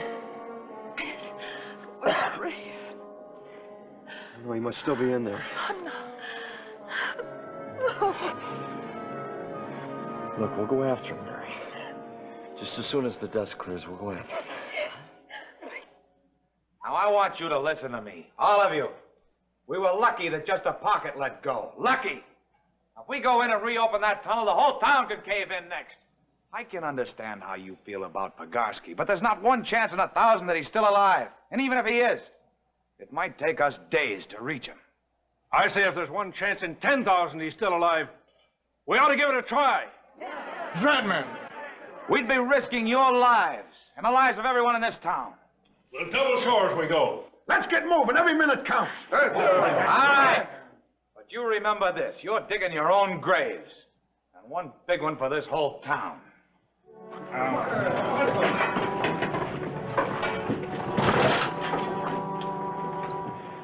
It's really as hopeless as he says? Well, we'll just have to wait and see, Mary.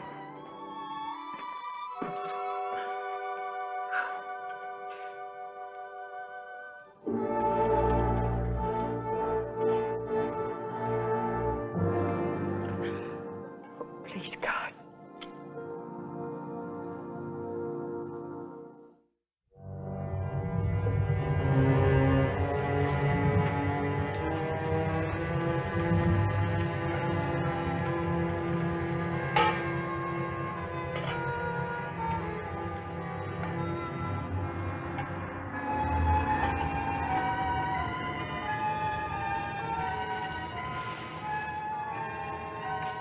You should have slept longer.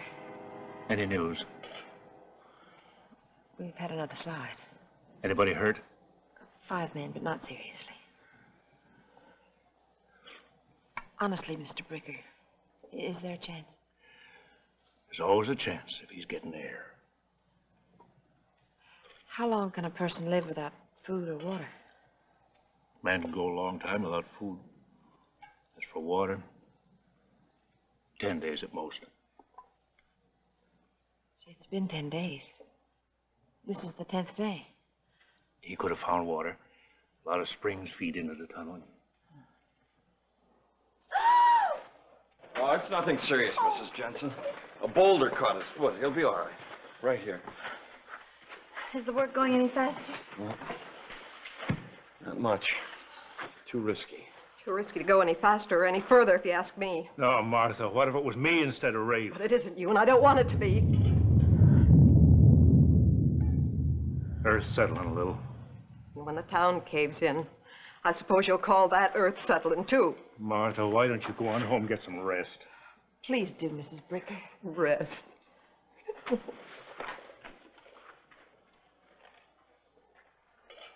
get on with it, George.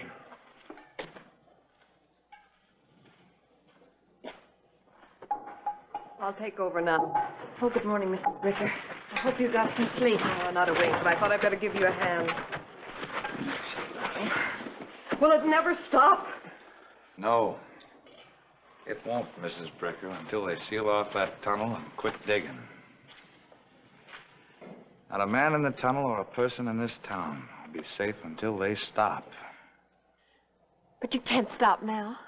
Miss Parker, I know how you feel. We all feel the same way.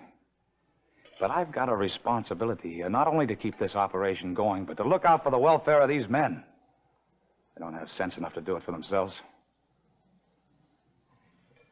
Let's ask these men about it. They're all experienced miners. Let's ask them what they think the chances are now of finding Pogarski alive. They weren't good to begin with, and it's been 11 days. How about it, you men? Lou? Frank?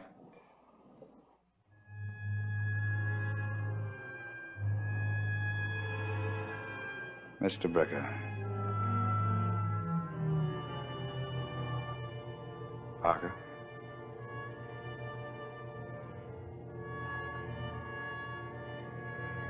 Well, that's your answer. All right. We'll seal off the number 2 tunnel and open the new one tomorrow. George. I reckon we ought to have some kind of services before we start the new work. Yes. Someone go in and get the rest of the men. You men bring those benches over here for the women to sit on.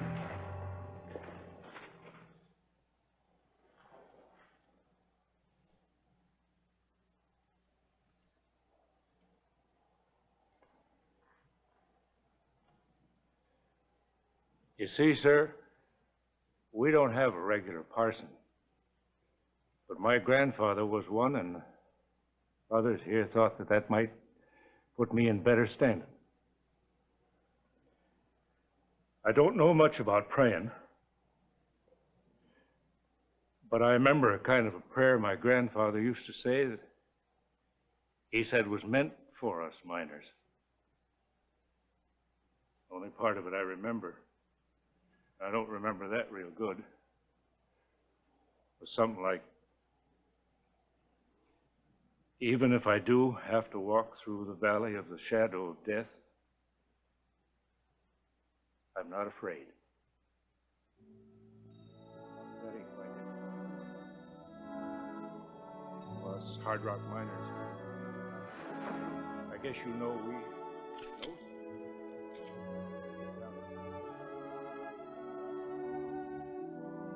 You see, sir, we don't have much. Right then?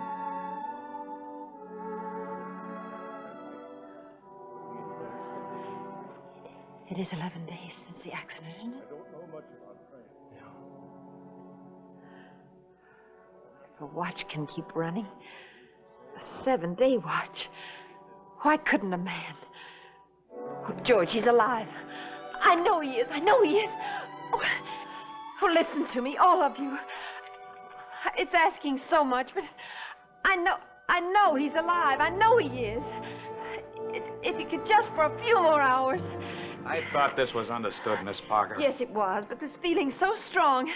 Oh, it is asking a lot. It is indeed. Asking these people to give up their lives for a man they can't possibly help. Or for someone you just would rather not help, is that it? Parker, you've been a miner since you were a kid. Is this your experience talking or your sister's emotion? I may be putting it on a little bit heavy, but you were pushing Rafe around for a long time. And I think I got a good idea why, too. And it's just possible you might be just as happy to leave him sealed up in that cave.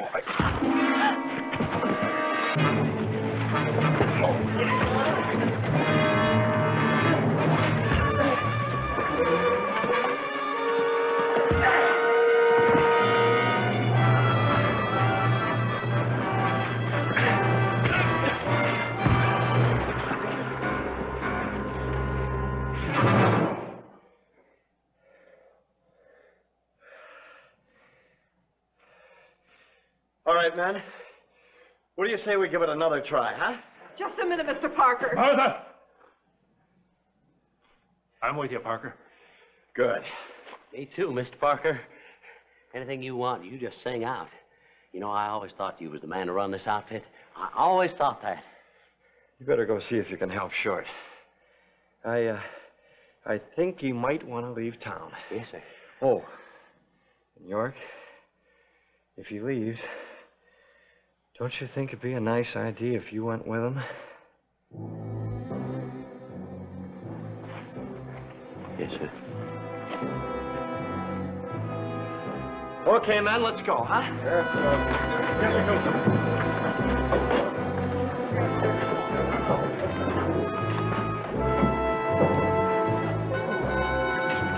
Hurry.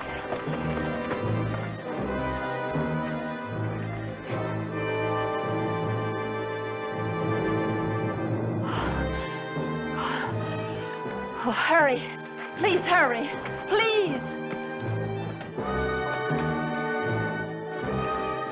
You're not giving up? Oh, but he's in there. I know he is. You have to have faith.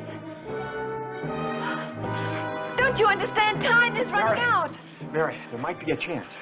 We're coming into a chamber. The place that we did the double shoring the day that the schoolhouse got shaken up. Oh. Now listen, if he stayed there, there might be a chance. I need a heavier crowbar. Oh. Mrs. Bricker! Mrs. Bricker, get a doctor and hurry, will you please? Mary! Come back! It's not safe in there!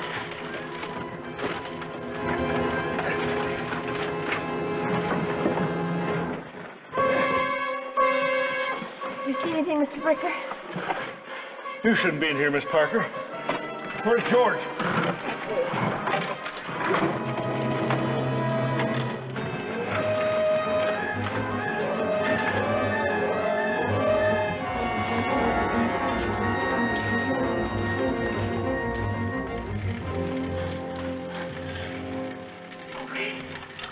Wait.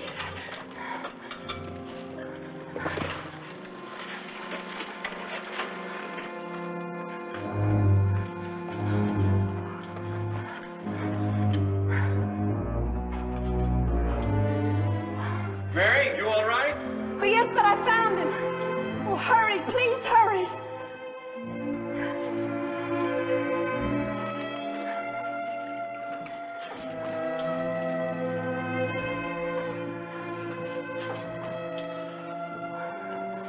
It won't be long. I almost forgot to wind it.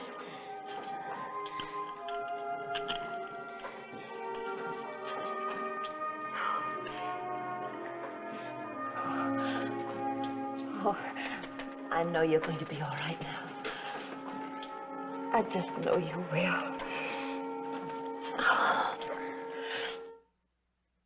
No one knows what happened to the original Prigorski watch, which saved Rafe's life. It was, however, a watch like this. Now, the key inserts here, and it would run for 7 days, no more. Why, then, did Rafe Prigorski's watch continue running 4 days beyond that period? Well, modern watch experts say the temperature was probably very low at Gregory's Gulch, and so was humidity. Now, these are factors that would give the spring more resiliency and keep the watch going longer.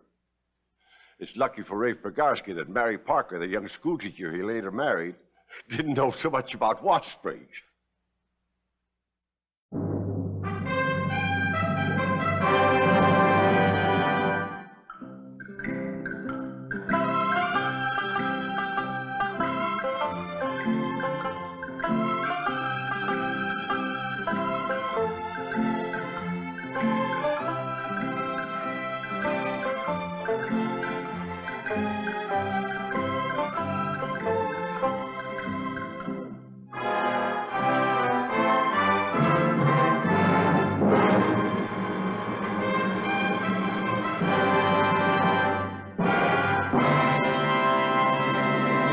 My story tonight is about one of the most talked of characters in the old Comstock camp of Gold Hill, Nevada.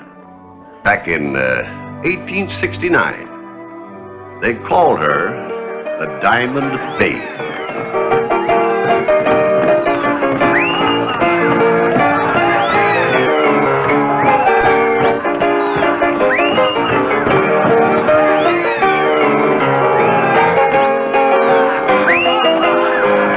Even solid citizens like Herb Grimshaw, head of the Miners Union, Hank Pettibone, superintendent of the Eclipse Mine, and Otto Griffin, fire chief, can be found admiring the babe's talents.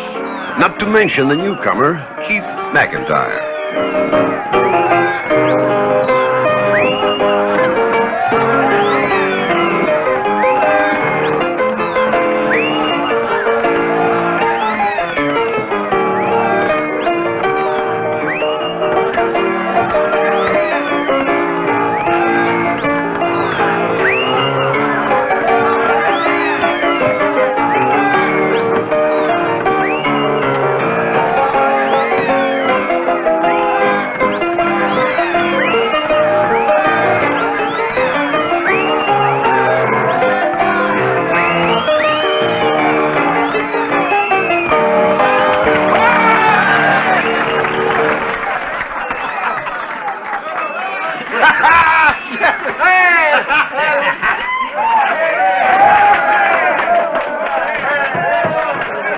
Well, how about it? This is as good a time as any, huh? Sure. Well, come on, let's go then. Come on, come on.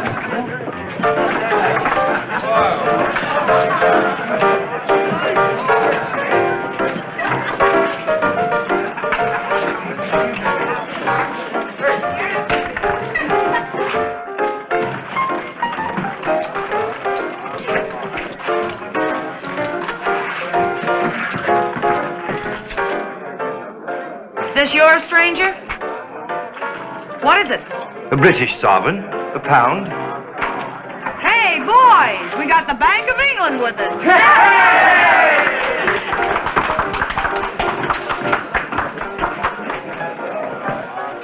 Are you a duke or something? No, just a second son, out from London. A remittance man. Remittance, eh? Hey, Nick, bring us a drink. Well, let's go back here where it's easier to talk. I've met a lot of different kinds of men in my life, but you're a new one to me. What's your name, handsome? Keith McIntyre. Well, I'll call you Mac till I get to know you better. Then there's no telling what I'll call you.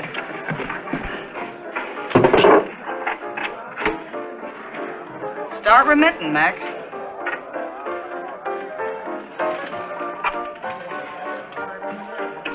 Now, tell me some more about this remittance stuff. What's it mean? Well, a remittance man is a second son who's shipped out of the country so the first son can be given the title. Is that good or bad? Depends on the point of view. You see, the estate goes with the title. Well, that don't seem fair to me. After all, it's not your fault you was born second. It's your parents. Well, that's the custom in England. Kind of looks like you need this more than I do. Oh, no. I'll make money out here, plenty of it, on my own. Now you're talking like an American. But let me give you a steer. Don't waste your time prospecting for gold or silver. You prospect for water. Water? Scarcest thing there is in Gold Hill. You're pulling my leg. Hmm? Any leg pulling done around here is usually... I mean, you're joking. Oh! Ha. No, I'm giving it to you straight. You see, there's a water shortage. And it gets worse as the town gets bigger. Time's not far off when water rights will be as valuable as mining rights. So you hunt for water instead of gold. I say, that's awfully decent of you, to tip me off like that. I'll get it back. Don't worry. Meanwhile, on that same afternoon, the Ladies' Improvement Society of Gold Hill was gathered to welcome the new schoolteacher, Laura Latham. Although this is not a regular meeting, I feel that it would not be amiss for us to take advantage of the opportunity to discuss possible group projects.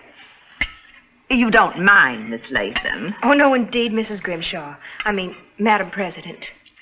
Has anyone any suggestions? Yes, Mrs. Pettibone. I'd like to see us raise some money for a nice hearse.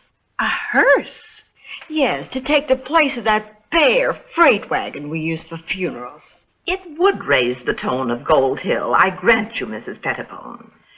But personally, I feel that the living need our attention far more than the dead. I wish we could do something to beautify the streets. Perhaps plant trees and little lawns in front of our houses. You forget the water shortage, Mrs. Griffin. They'd all die. I withdraw the motion. However, there is something that we could do to improve our streets, and that is to keep certain individuals off them, like that creature from the Melodeon, the Diamond Babe. I met her the other day taking the air quite publicly in broad daylight. We passed that close to one another. Women like that should be tarred and feathered. At least they should remain invisible. Excuse me for asking, but who is this Diamond Babe? Let's just say that she's, an undesirable. Oh. As head of the Miners' Union, Mr. Grimshaw's word carries great weight amongst the men, and I know that he will support any action we decide to take. As superintendent of one of the biggest mines in Gold Hill, Mr. Pettibone also wields considerable influence, and we can count on his cooperation. With my husband as chief of the Gold Hill Fire Department, I'm sure the men will follow his lead.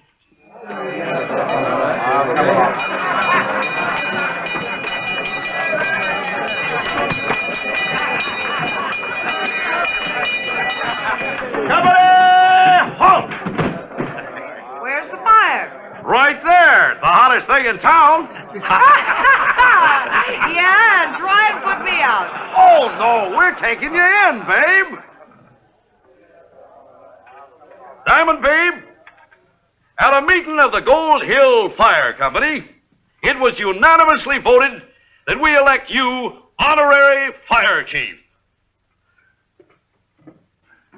And here's your certificate, duly signed, sealed, and delivered. Honorary Fire Chief, Gold Hill Fire Department. Boys, I'm thrilled to death.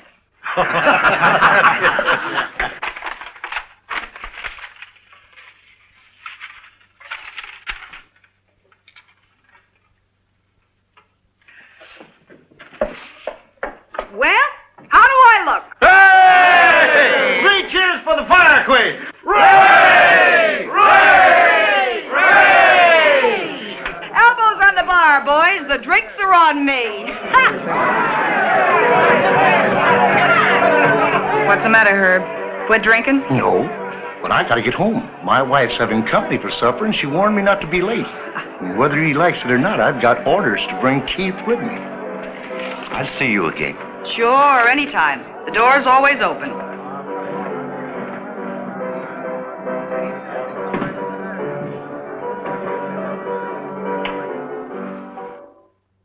I made those sponge cakes for the Ladies' Improvement Society that met here this afternoon. Whom do you improve? Not themselves. They couldn't be improved upon. Never mind the sarcasm, Herbert. Are you a member, Miss Latham? Well, being new here, you might say more an honorary member. Well, that's interesting.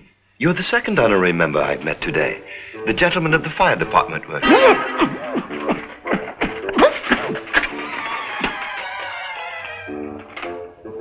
Sorry, I choked on a cake crumb. Tell Keith about your society, Luella. We work to improve the manners, morals, and general tone of the town. Which reminds me, Herbert, that we are commissioning you to approach that, creature and insist that henceforth she restrict herself to her own, bailiwick. What are you talking about, Luella? The Diamond Babe. The woman we're speaking of is an entertainer. Who's covered with diamonds, I understand. Paste, of course. Paste? Why, I didn't think that... Sorry. Cake crumb again. You were saying, my dear? She has been circulating quite publicly of late, taking the air in broad daylight. Well, it's hardly up to me, my dear, to tell her when and where she can breathe. Well, if you won't, then Otto Griffin will use his influence as head of the fire department. This is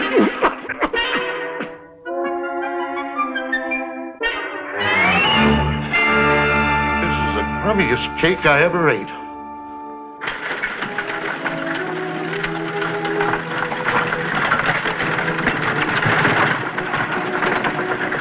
I don't see how anyone as small and pretty as you can ever keep order in that room full of pupils.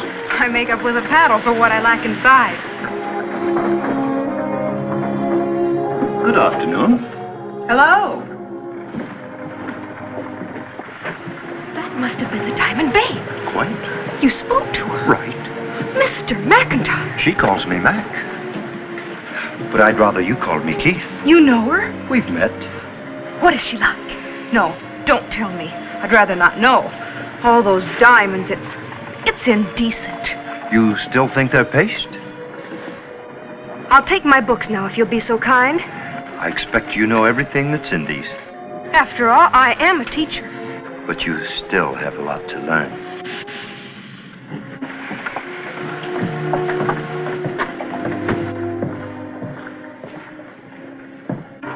What you need is a divining rod. You walk along, holding it over the ground, and when you come to water, it begins to waggle. So. Where do I buy one? Ha! You don't. You cut it from a witch hazel bush. And I can tell you where there's a clump of them growing. Right up Gold Canyon about. Say, better yet, I'll take you there myself. Now? Well, there's no time like the present. But... Oh, that's all right.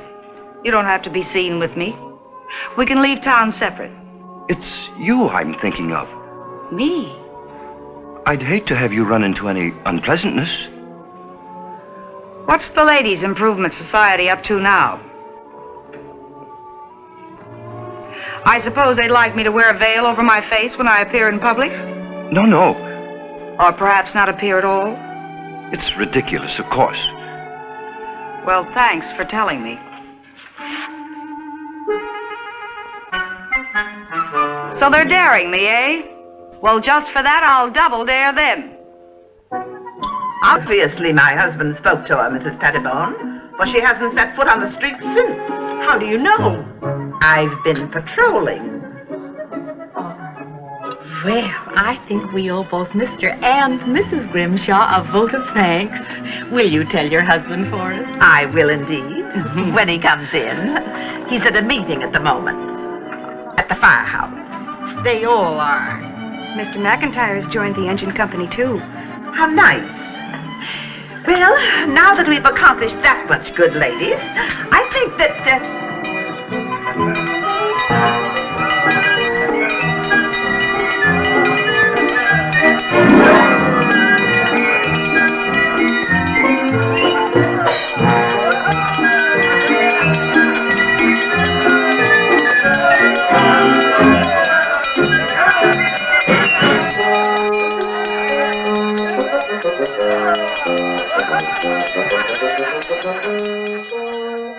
That settles it. That woman's got to leave Gold Hill altogether.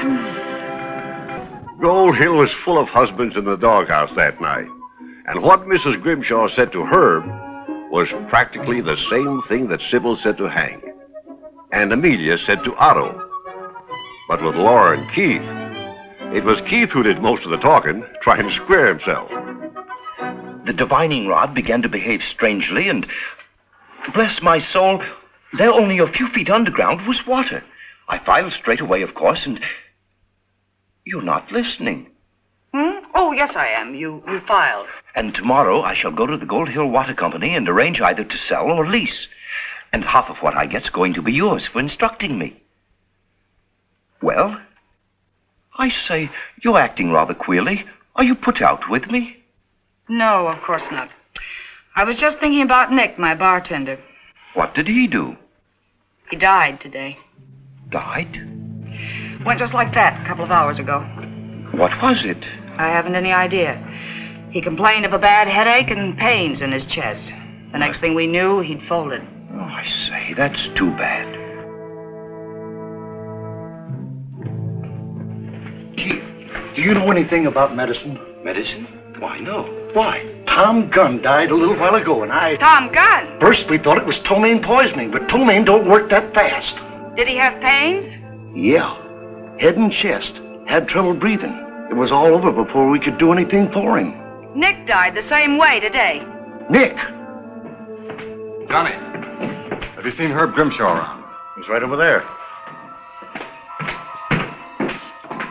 I never saw anybody go so fast. Herb, we've got some trouble up at the mine. Tiny Dunlap just died. Dunlap?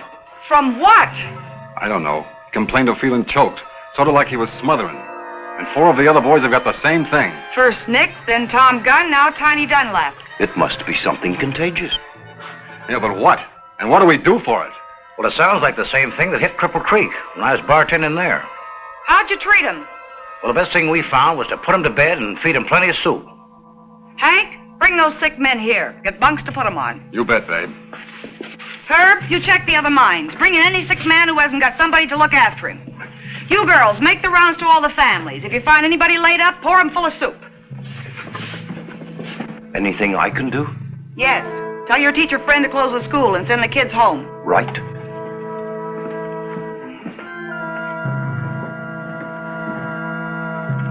Here, Johnny. Put these in the safe for me. Looks like I won't be needing them for a while. Sure, babe. Laura, I was just coming to see you. After seeing her, I noticed. Stop being a prude and listen to me. A strange sickness, an epidemic has hit this town. Already several people have died, and the Diamond Babe wants you to close the school. I'm in charge of the school, and I'll do as I think best. You'll do as she says. It's only common sense. Very well. And it's also common sense that you don't call on me anymore.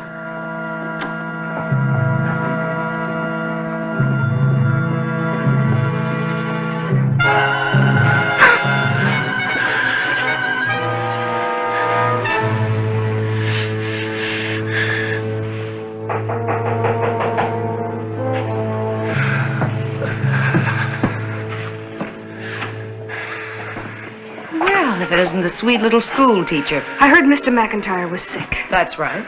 Well, I came to take care of him.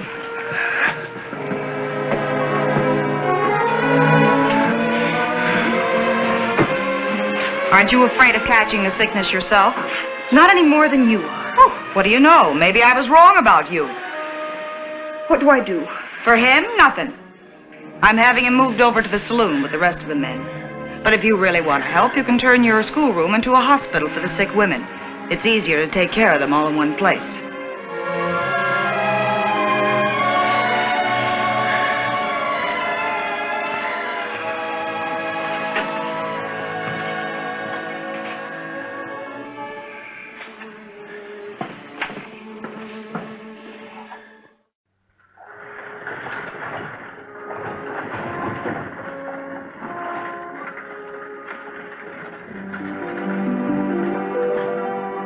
I knew we should have gotten a hearse for this town.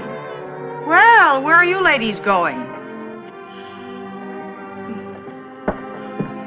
I ask you where you're going. Not that it's any business of yours, but we're going to Carson City until this epidemic is over. Well, isn't that nice? You've been harping about improvements in this town. Now you're running out on the only chance you'll ever have to do some improving. We have discussed the matter with our husbands, and they have agreed this would be best. Ha! I can imagine how much discussing you did. We shall pray for the sick every day.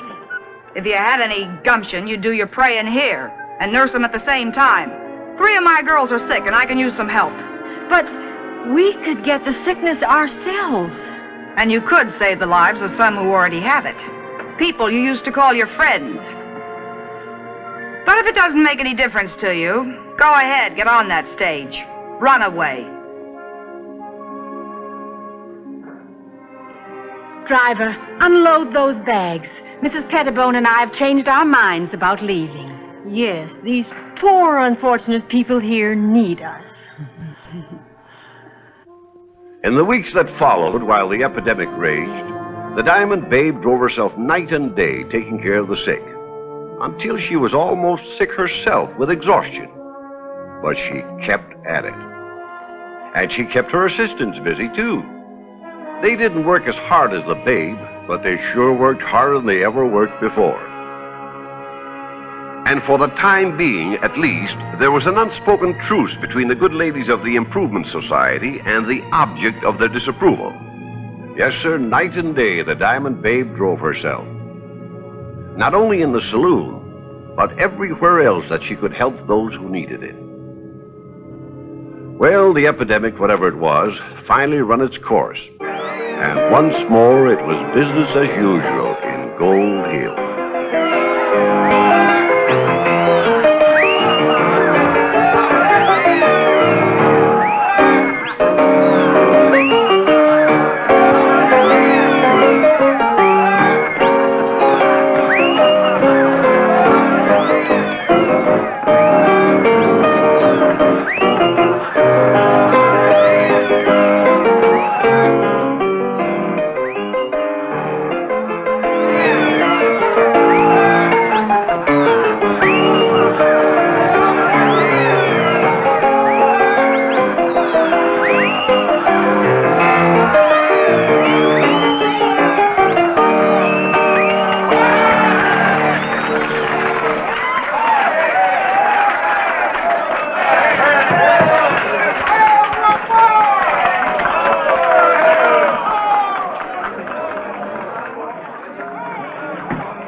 Teacher? You wish to see me? I sure did. Come on in.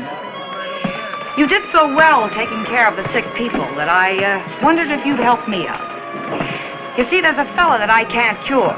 And believe me, I've tried.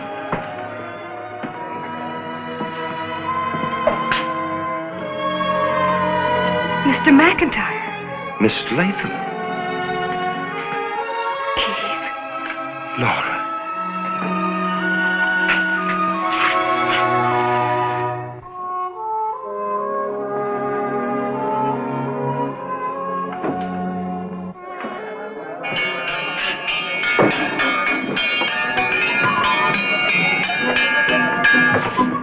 Diamond Babe, as members of the Gold Hill Ladies Improvement Society, we have come here to... Look, you haven't come here to ask me to join. Oh, no. No, indeed. We realize you're much too busy with other activities. Good. Yeah, we don't want to lose the Diamond Babe. We sure don't. We have come here to express our appreciation of your magnificent work during the recent crisis which swept our community. We believe in giving the devil his due. I'll do the talking, Sybil. In recognition whereof, we have voted unanimously to present you with this scroll.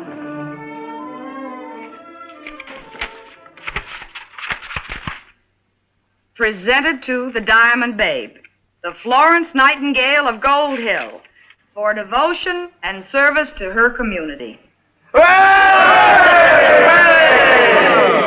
The Gold Hill Ladies Improvement Society. Well, say, that's really swell. Elbows on the bar, gals. The drinks are on me. Oh, excuse me. I kind of forgot myself. Sandy, make the ladies a pot of tea.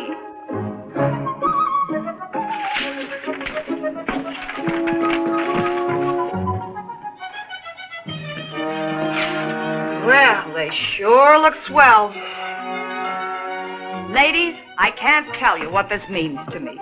Why, now I'm not only the honorary fire chief of Gold Hill, but also the Florence Nightingale. 3 cheers for our Florence Nightingale. Hooray! Hooray!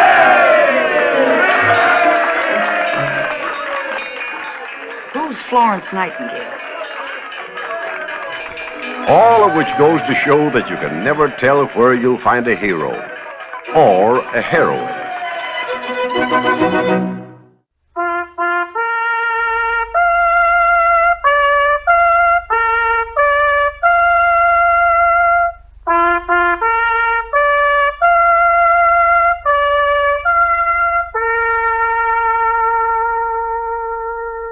ভিতরে স্টপিংটা কি রোলাডে?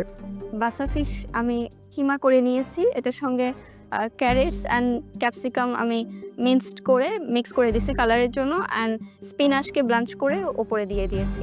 বগুড়ার প্রতিযোগী তাওয়ান্না ইয়াসমিন আপনার recipe নিয়ে চলে আসেন।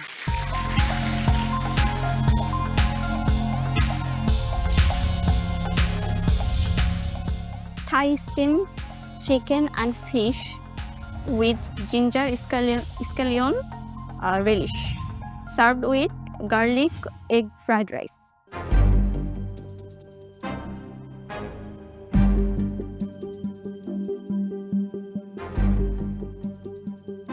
তামান্না mentor কে? Pedul Sara ma'am. প্লেটিংটা অনেক NEET, খুবই সুন্দর। আমরা রাইসের উপরে যখন এগ দিই এক্স্যাক্টলি এই টেক্সচারটা অ্যান্ড এই কালারটাই খুঁজি। পারফেক্টলি ডান। ভিতরে স্টপিংটা কি রোলাডে?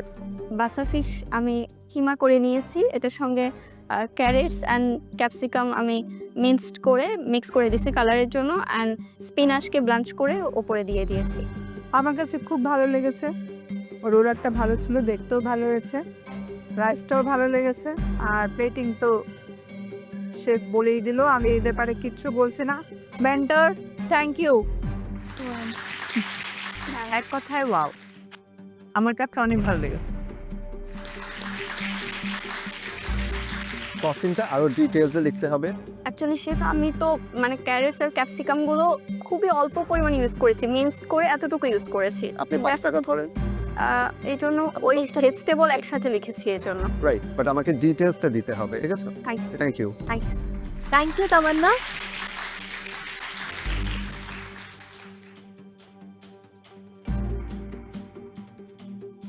সেরা রাঁধুনির বিগত সব সিজন আমি অনেকবার করে দেখেছি, যেহেতু এটা আমার খুবই স্বপ্নের একটা শো, এবং সেখানে আমি সবসময় দেখতাম পূর্ণিমা ম্যাম কারো খাবার ভালো হইলে, প্রেজেন্টেশন ভালো হলে ওয়াও বলেন, এবং আজকে সেই জিনিসটাই পূর্ণ হয়েছে।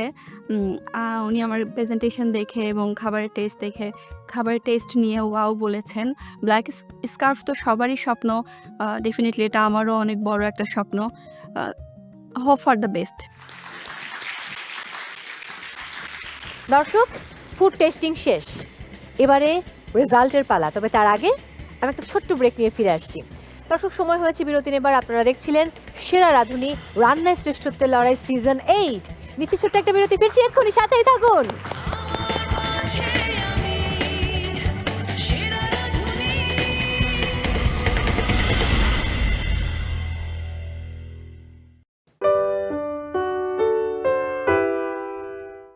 যেটা ট্যাংরা মাছ দিয়ে করেছেন, ডাল দিয়ে থোর রান্না করেছেন, সেটাও খুব ভালো লেগেছে। আপনাদের টিম ওয়ার্ক করতে কি কোনো ঝামেলা হয়েছিল? না, এটা খেয়ে মনে হচ্ছে যে এটা মোচার কোফতা। ইট টেস্ট লাইক মোচা। ঢাকার রূপা এবং রাজশাহীর মৌসুমী কবি, টিম ডি, চলে আসুন।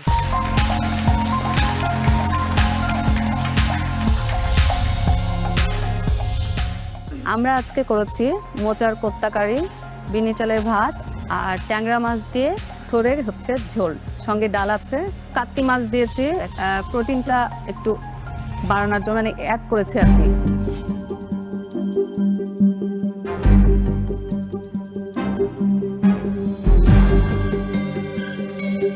আপনাদের টিম ওয়ার্ক করতে কি কোনো ঝামেলা হয়েছিল? না। ফুড টেস্ট নিয়ে যদি বলি, যেটা কলার মানে মোচাটা দিয়ে যেটা কোপ্তা করেছেন, রাইট? জি।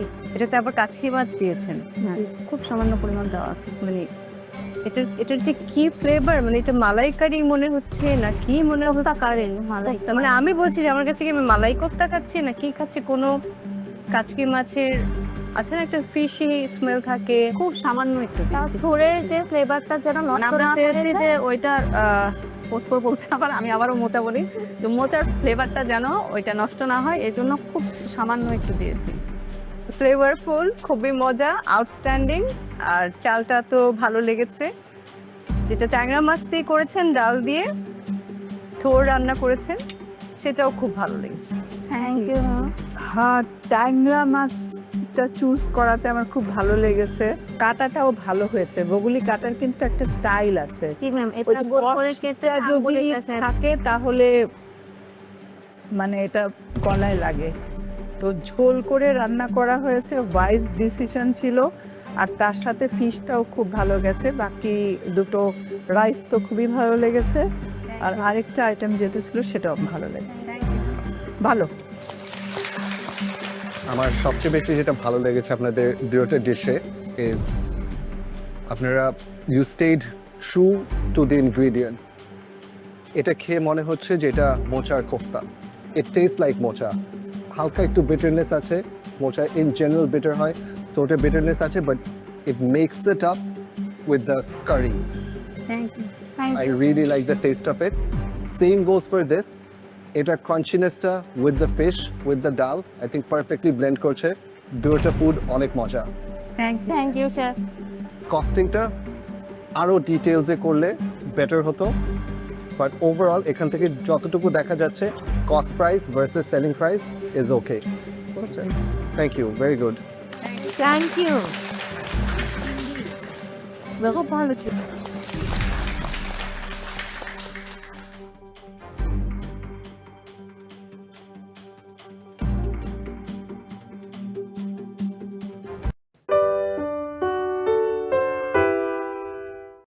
আসলে আমাদের কোনো প্ল্যানিং ছিলই না কাউকে এলিমিনেট করার।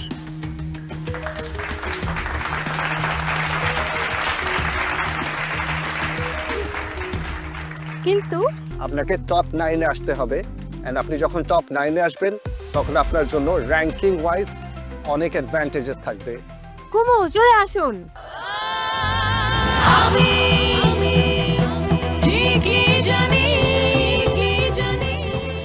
আমাদের শেরাধুনির ট্রেডিশন অনুযায়ী there is this black scarf যেটা আমাদের টপ স্কোরার অলওয়েজ পায়। কংগ্রাচুলেশনস। কংগ্রাচুলেশনস। আমি প্রথম চ্যালেঞ্জে ব্ল্যাক স্কার্ফ পেয়েছি। আমি আমার এই ব্ল্যাক স্কার্ফ বা স্কোরিং বার মার্কটা আমি যেটা সেট করেছি এটা আমি মেনটেন করার চেষ্টা করব। নাতাশা, আপনি কিছু বলতে চান মুনিমকে নিয়ে?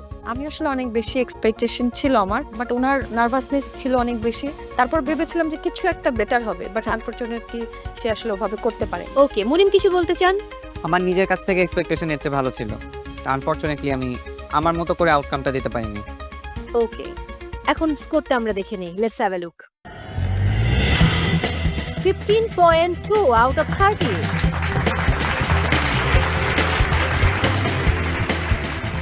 ওয়েল, আজকে আমরা জেনে গেছি আমাদের 10 পার্টিসিপেন্টসের স্কোর, এবং আজকের টপার হচ্ছেন নাশিতা Bashar. Congratulations. Out of 30, 26.6।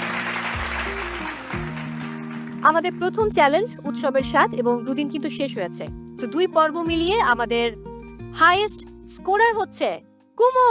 Congratulations. Out of 30, 27.2। এবার বটম 2 পেয়ে গেছি, যারা দুজন আজ এই মহামঞ্চ থেকে বাড়ি ফিরবে। আমরা স্ক্রিনে চোখ রাখবো এবং দেখে নেব কোন দুজন বাড়ি ফিরছেন। Let's have a look. Doctor Munim Hossain out of 30 পেয়েছেন 15.2। শারমিন সাবা লিনা তিনি পেয়েছেন আউট অফ 30 15.6। ডাক্তার মুনিম, আপনি আজকে বলতে গেলে দ্বিতীয় জীবন পেয়েছিলেন, কারণ গত পর্বে যখন আপনি আসলে একটা রেসিপি পেলেন সেটা ছিল কুমুর রেসিপি, যে রেসিপি দিয়ে তিনি কিন্তু প্রথম চ্যালেঞ্জের হাইয়েস্ট স্কোরার হয়েছেন এবং আপনি সেটা করতে পারবেন না বলেই কিন্তু আমাদের বিজ্ঞ বিচারকেরা সেটা পরিবর্তন করেছিলেন, কারণ রেসিপিটা বুঝতে সমস্যা হচ্ছিল আপনার। সো আজকে ছিল আপনার জন্য সেকেন্ড চান্স এবং খুব একটা কঠিন রেসিপি আপনি পাননি, বাট সেই আশানুরূপ আউটপুটটা আপনার কাছ থেকে আমরা পাইনি। একই সাথে লিনা, মোরগ পোলাও ছিল আপনার রেসিপি, বাট সে মোরগ পোলাওয়ের প্রপার কালারই আসেনি আপনার, খাবারটা পুরোটাই তেতো। আপনার যিনি মেন্টর ছিলেন তিনিও সেই কথা বলেছেন। আমি ঠিক জানি না, হাত কিন্তু মাইমুনারও কেটে গিয়েছিল, বাট মাইমুনা খুব গুড পারফরমেন্স দিয়েছে। সো এটা একটা মহামঞ্চ, মহামঞ্চে টিকে থাকতে হলে আপনাকে প্রতিটা সেকেন্ড লড়াই করতে হবে। ওকে, তার মানে আমাদের সেরা 20 থেকে আজ বিদায় নিচ্ছেন দুজন। তারা হলেন ফরিদপুরের ডক্টর মুনিম এবং সেই সাথে রাজশাহীর লিনা। এবার ছাড়তে হচ্ছে মহামঞ্চ, কিন্তু অবশ্যই next time better luck.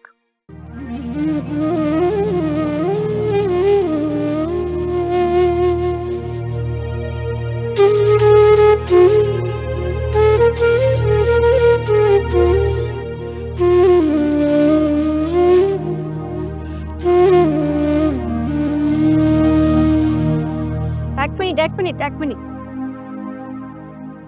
Lina এবং ডক্টর মুনিম, আপনি আপনার জায়গায় যান প্লিজ। আপনিও চলে আসুন।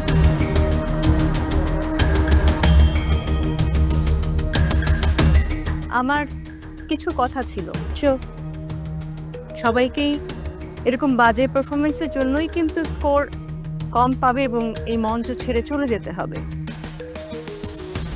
কিন্তু এই ঈদের সময় আসলে আমাদের কোনো প্ল্যানিং ছিলই না কাউকে এলিমিনেট করার।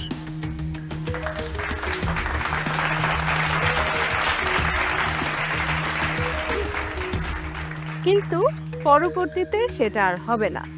তবে এই 2 পর্ব উৎসবের স্বাদ এবং আগামী থিম যেটা থাকছে, এই দুটো থিম মিলিয়ে আপনাদের স্কোর কিউমুলেটিভ করে যে বটম 2 থাকছেন তারা অবশ্যই এলিমিনেট হচ্ছেন।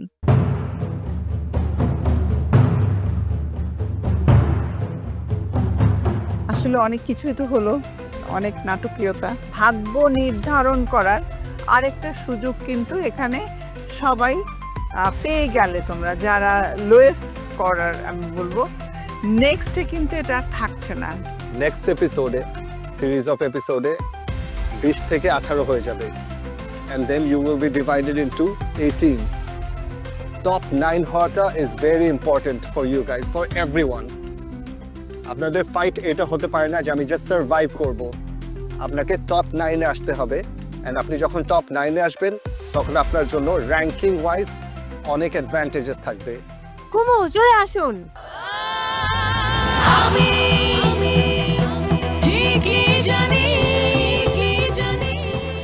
আমাদের শেরাধুনির ট্রেডিশন অনুযায়ী there is this black scarf যেটা আমাদের টপ স্কোরার অলওয়েজ পায়। কংগ্রাচুলেশনস। কংগ্রাচুলেশনস। আমি প্রথম চ্যালেঞ্জে ব্ল্যাক স্কার্ফ পেয়েছি। আমি আমার এই ব্ল্যাক স্কার্ফ বা স্কোরিং বার মার্কটা আমি যেটা সেট করেছি এটা আমি মেনটেন করার চেষ্টা করব নিজের জন্য। কংগ্রাচুলেশনস। আরও একবার আপনার জায়গায় চলে যাবেন।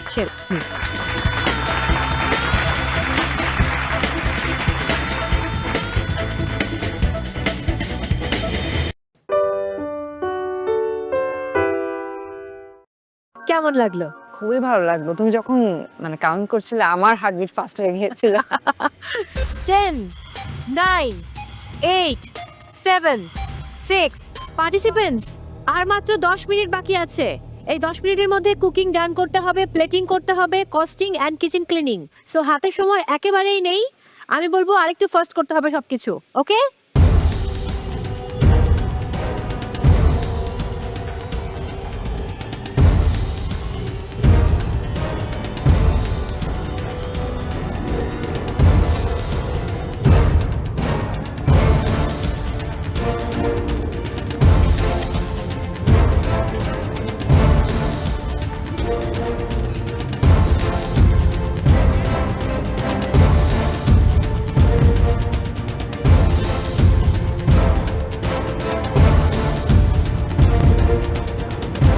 পার্টিসিপেন্টস আর মাত্র 5 মিনিটস বাকি আছে, অনলি 5 মিনিটস। সো একদম সময় নেই হাতে, প্লিজ হারি আপ।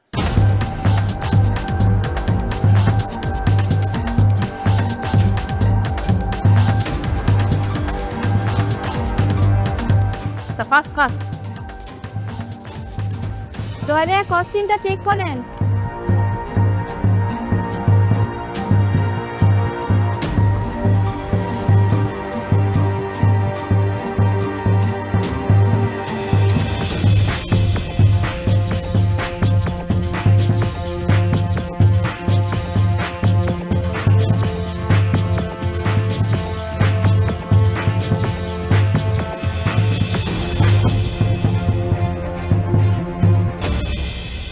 পার্টিসিপেন্টস আমি কাউন্টডাউন দিচ্ছি। 10 9 8 7 6 5 4 3 2 1 0 and time's up.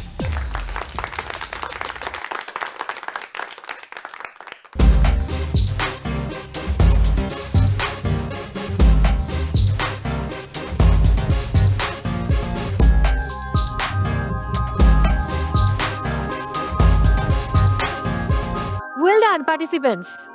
কেমন লাগলো? খুবই ভালো লাগলো। তুমি যখন মানে কাউন্ট করছিলে আমার হার্টবিট ফাস্ট হয়ে গিয়েছিল।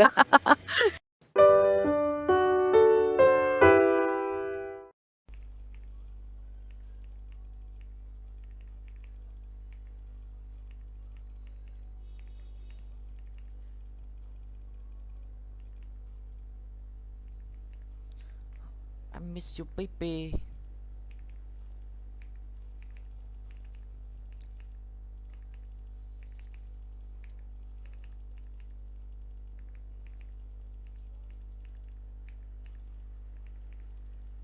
Này đó.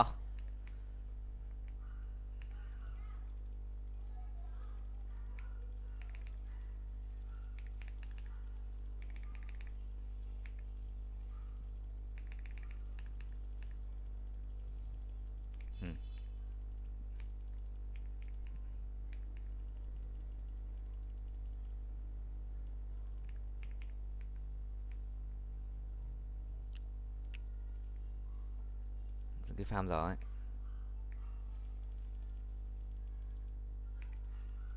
Ok. Nhốt.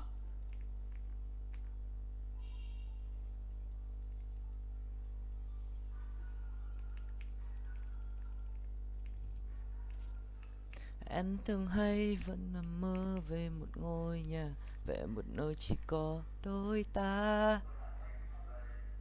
Anh vẫn có em ở bên xây từ câu chuyện.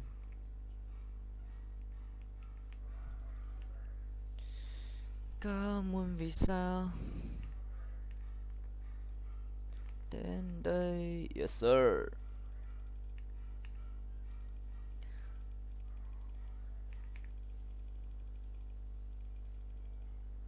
Có lẽ anh mơ, ui, là giấc mơ về một hạnh. Làm gì vậy? Không ăn nó đi.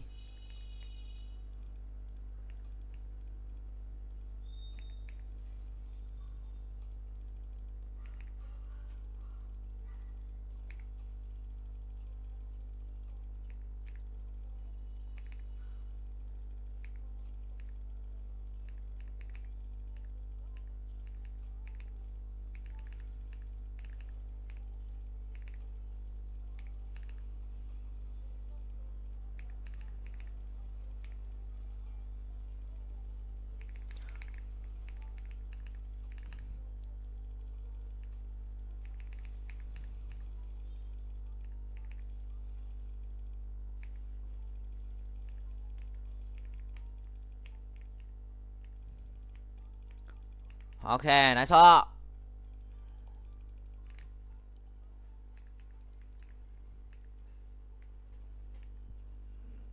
Yêu em có đúng sai.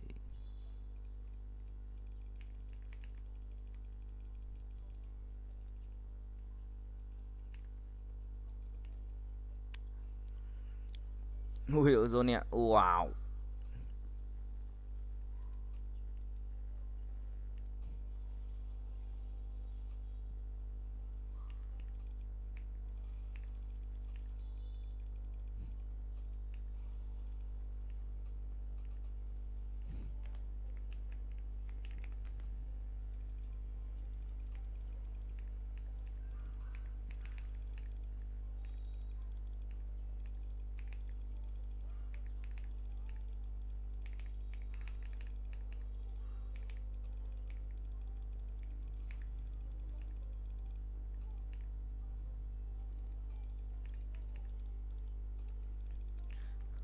Ok, ấn ok ngay.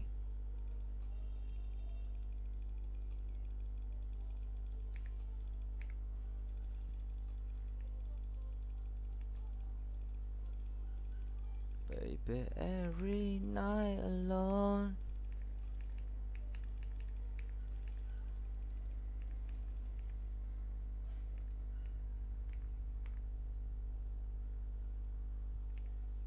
Mất là rồng mà, lo chó gì.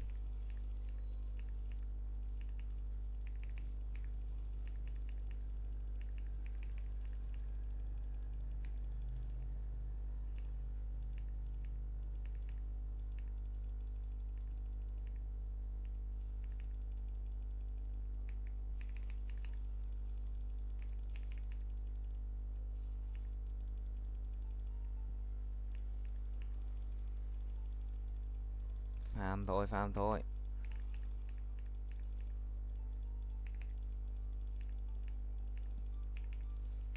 Nhìn chị ngủ thế.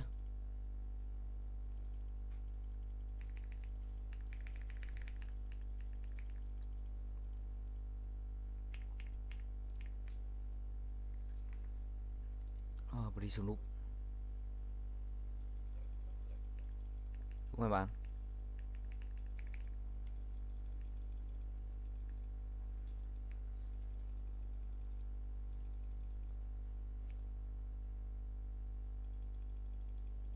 Khó tê.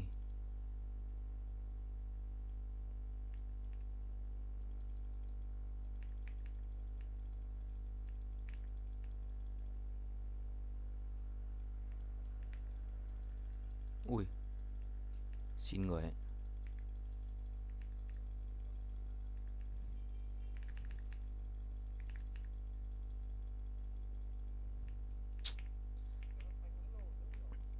Đau vãi.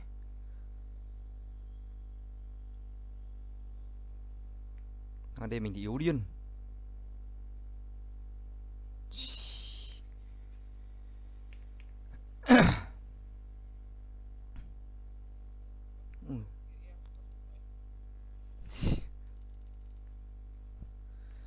Không có tác dụng.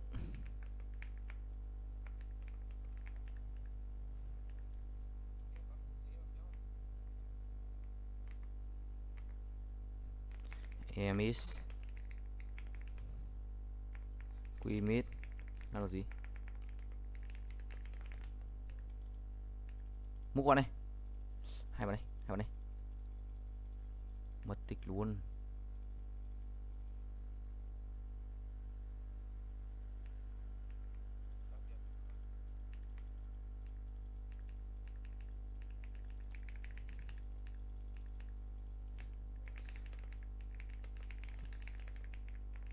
Con trai.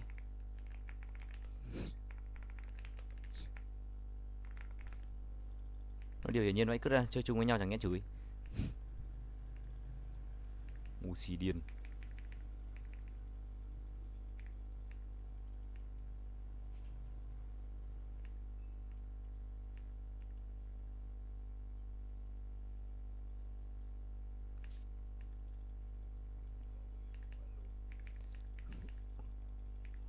Tao bú được cái trụ tốt bài ngon vậy.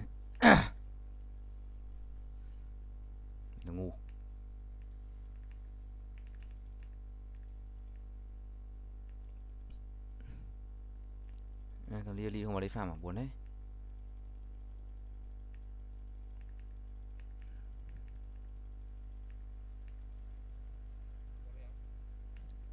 Không bắn này.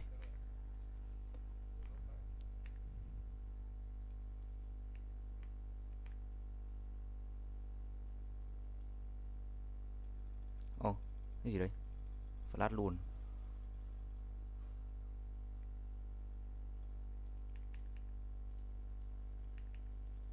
Thằng ấy gặp bạn phát flash luôn mà, chịu ấy.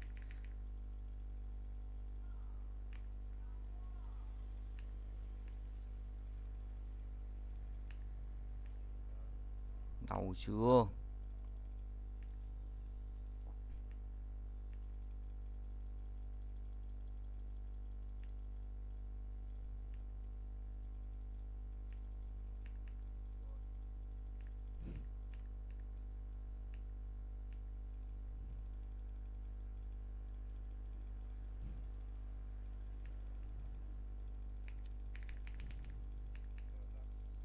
Chịu vào này.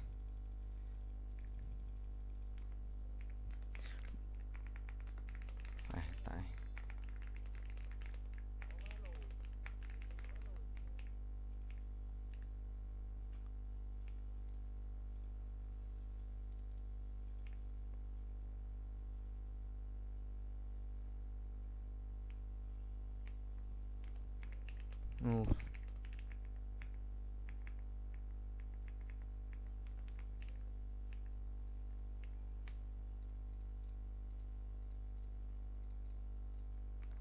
ngủ điên ạ. Đêm nay cô đơn à, gặp lại bố đấm mà chết ngu.